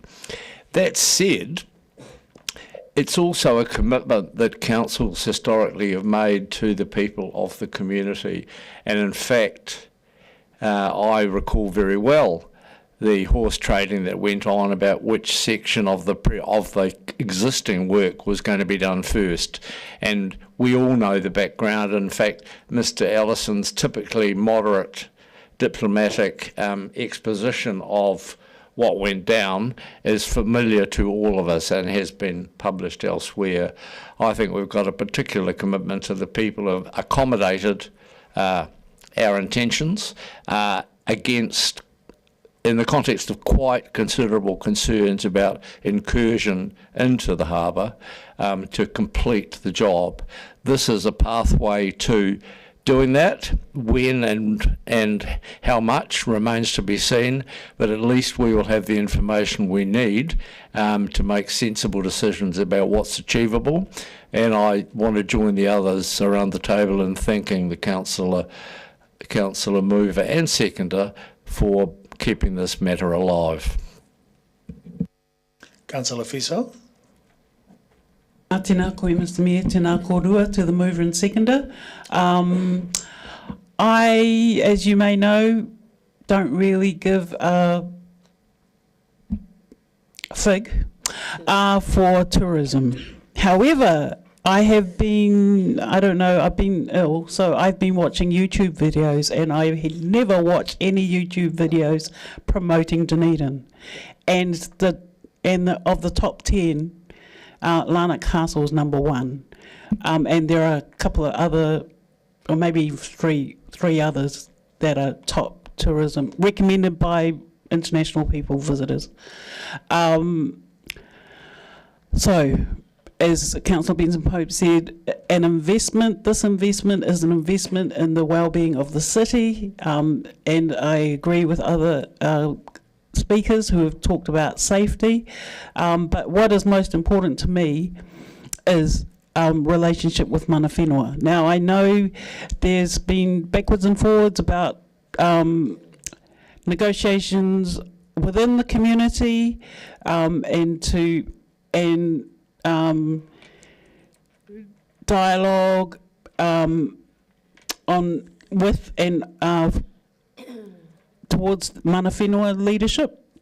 And I just want to acknowledge the mana whenua leadership, particularly Te Upoko o Tākou, Mr. Ellison, for his very nuanced leadership.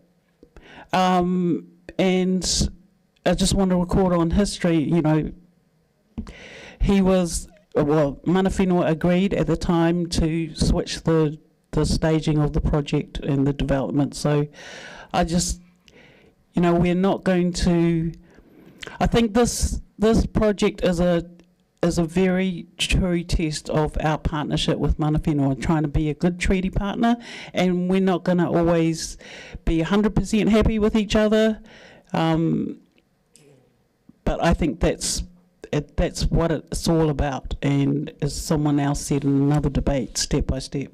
Kia ora. Councillor Gilbert. Thank you. I agree with elements of what everybody has said, although unlike the previous speaker, I give a small platter of figs about tourism. Has a lot of money been spent on the peninsula? Yes, it has. Is it of benefit to residents? Yes, it is. However, there is a major benefit, I believe, to the wider Dunedin community.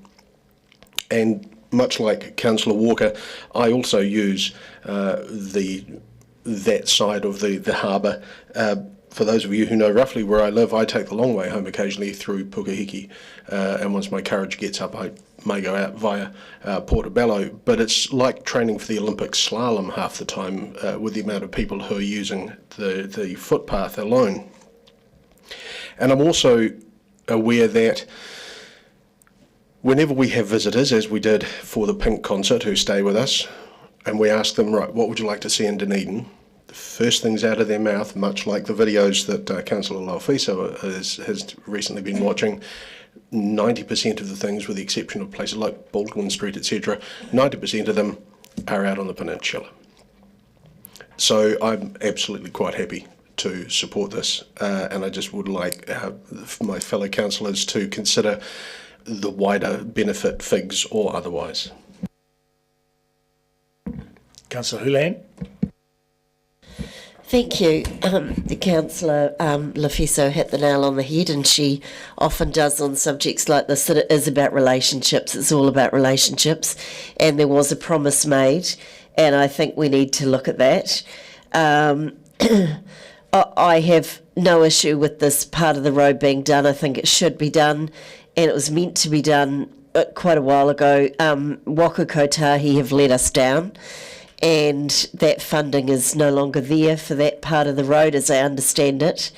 And however, I have a concern about this motion, and my concern is that it's giving it a time frame that's very, very soon. It is putting pressure on staff who have already been told there's 51 staff that we've, aren't hiring. So there's already a lot of pressure. We heard before earlier this morning, a lot of pressure on the current staff, which the councillor who put this motion knows that. And that this will put more pressure on them because it's asking them to do extra work that they didn't have to do before. I have serious concerns about that. I also have concerns that the fact that this is happening now, straight after we've, voted for a huge, unprecedented rate increase. This is going to cost money. There's no denying it, and probably a lot of money. And don't get me wrong, I want to see the work done, but I think we have to wait until there's funding from the government for this to happen, because right now this is going to put more pressure on our staff, more pressure on our budgets, and it sets a precedent. Are we going to continue to do this when someone says, oh, there's a need?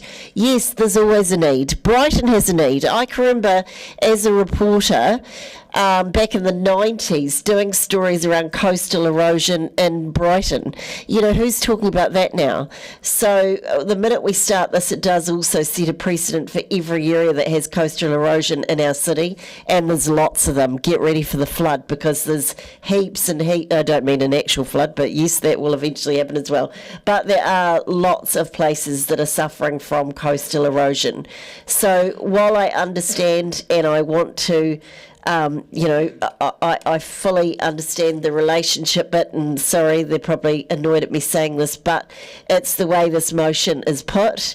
I think, in my opinion, I'd like to see this motion changed, and if it isn't, I might have to vote against it. It's not because I don't agree with the getting this road fixed, but I think we've got to wait till there's money. Otherwise, it comes out of our budget, and what does that mean for rates? 20, 30%? Where do we stop? I would have to say enough is enough. Look, we're on a very severe time constraints now for our directors coming the next meeting. Councillor Mayhem, you have a very brief point to make, very brief. 30 seconds. I'm going to support this motion, and it wasn't until Councillor Lefiso spoke that anyone had mentioned mana whenua, and we've heard very clearly at the Te Pai meetings how important that is to our mana whenua. And echoing her words, it's about diplomacy and being good treaty partners. Spending on the peninsula is important. This is a safety issue, roading and footpaths. The future is our tamariki, and we've made a promise that we need to honour. It's not only the roading, but infrastructure in general that needs addressing to the peninsula. So I hope you'll all vote for this. Thank you. Thank you. Within 30 seconds, and I've also got 30 seconds, I'd like to congratulate the mover and seconder for this motion. It's a natural motion because we had one for the 10-year plan, which we're not having anymore, and now we've got one for the 9-year plan, but you've got the inclusion of timings for progressing the work in stages and an assessment of funding options with a plural. So I think it's very good. Back to you. Thank you, Mr. Mayor. I just want to remind everyone that we're asking for a report, and by the way, it's not a new report.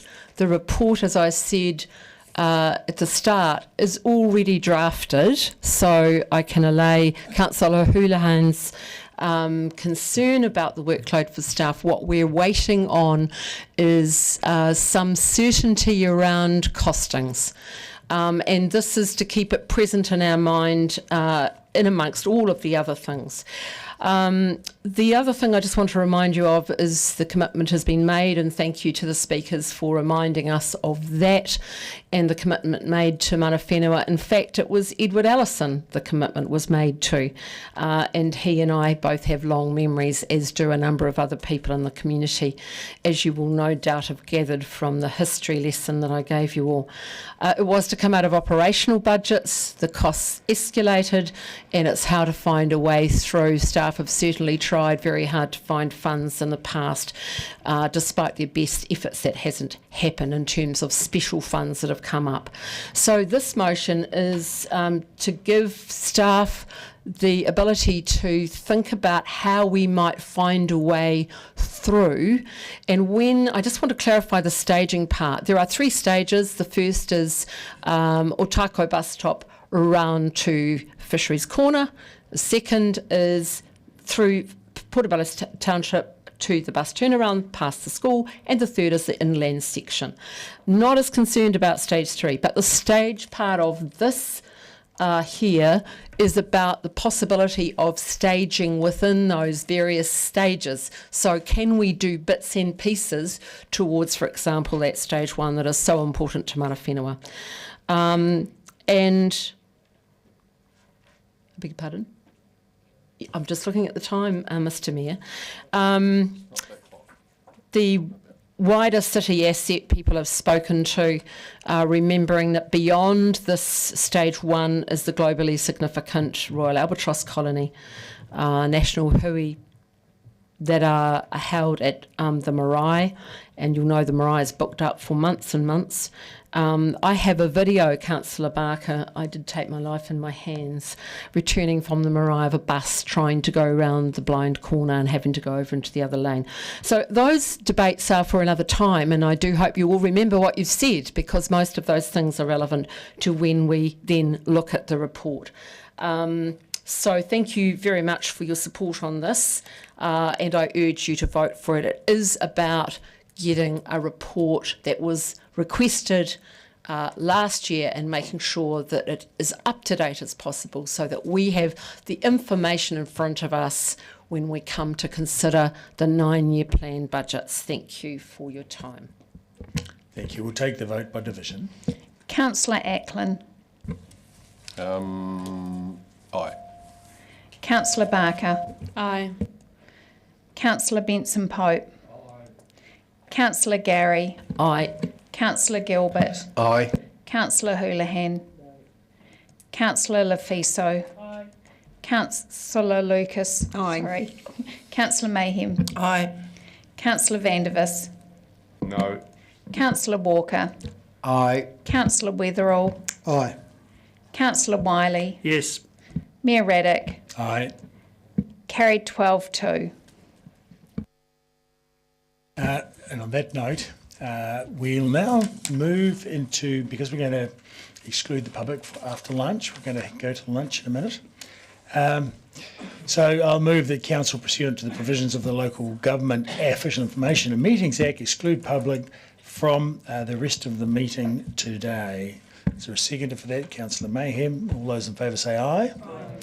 Against? Carried. Now, we have the directors for, we have people coming. So coming to meet with us and present to us after lunch. But we do need a wee bit of time for lunch. So they're coming at 1, but let's have it. We'll come back in half an hour, 10 past 12.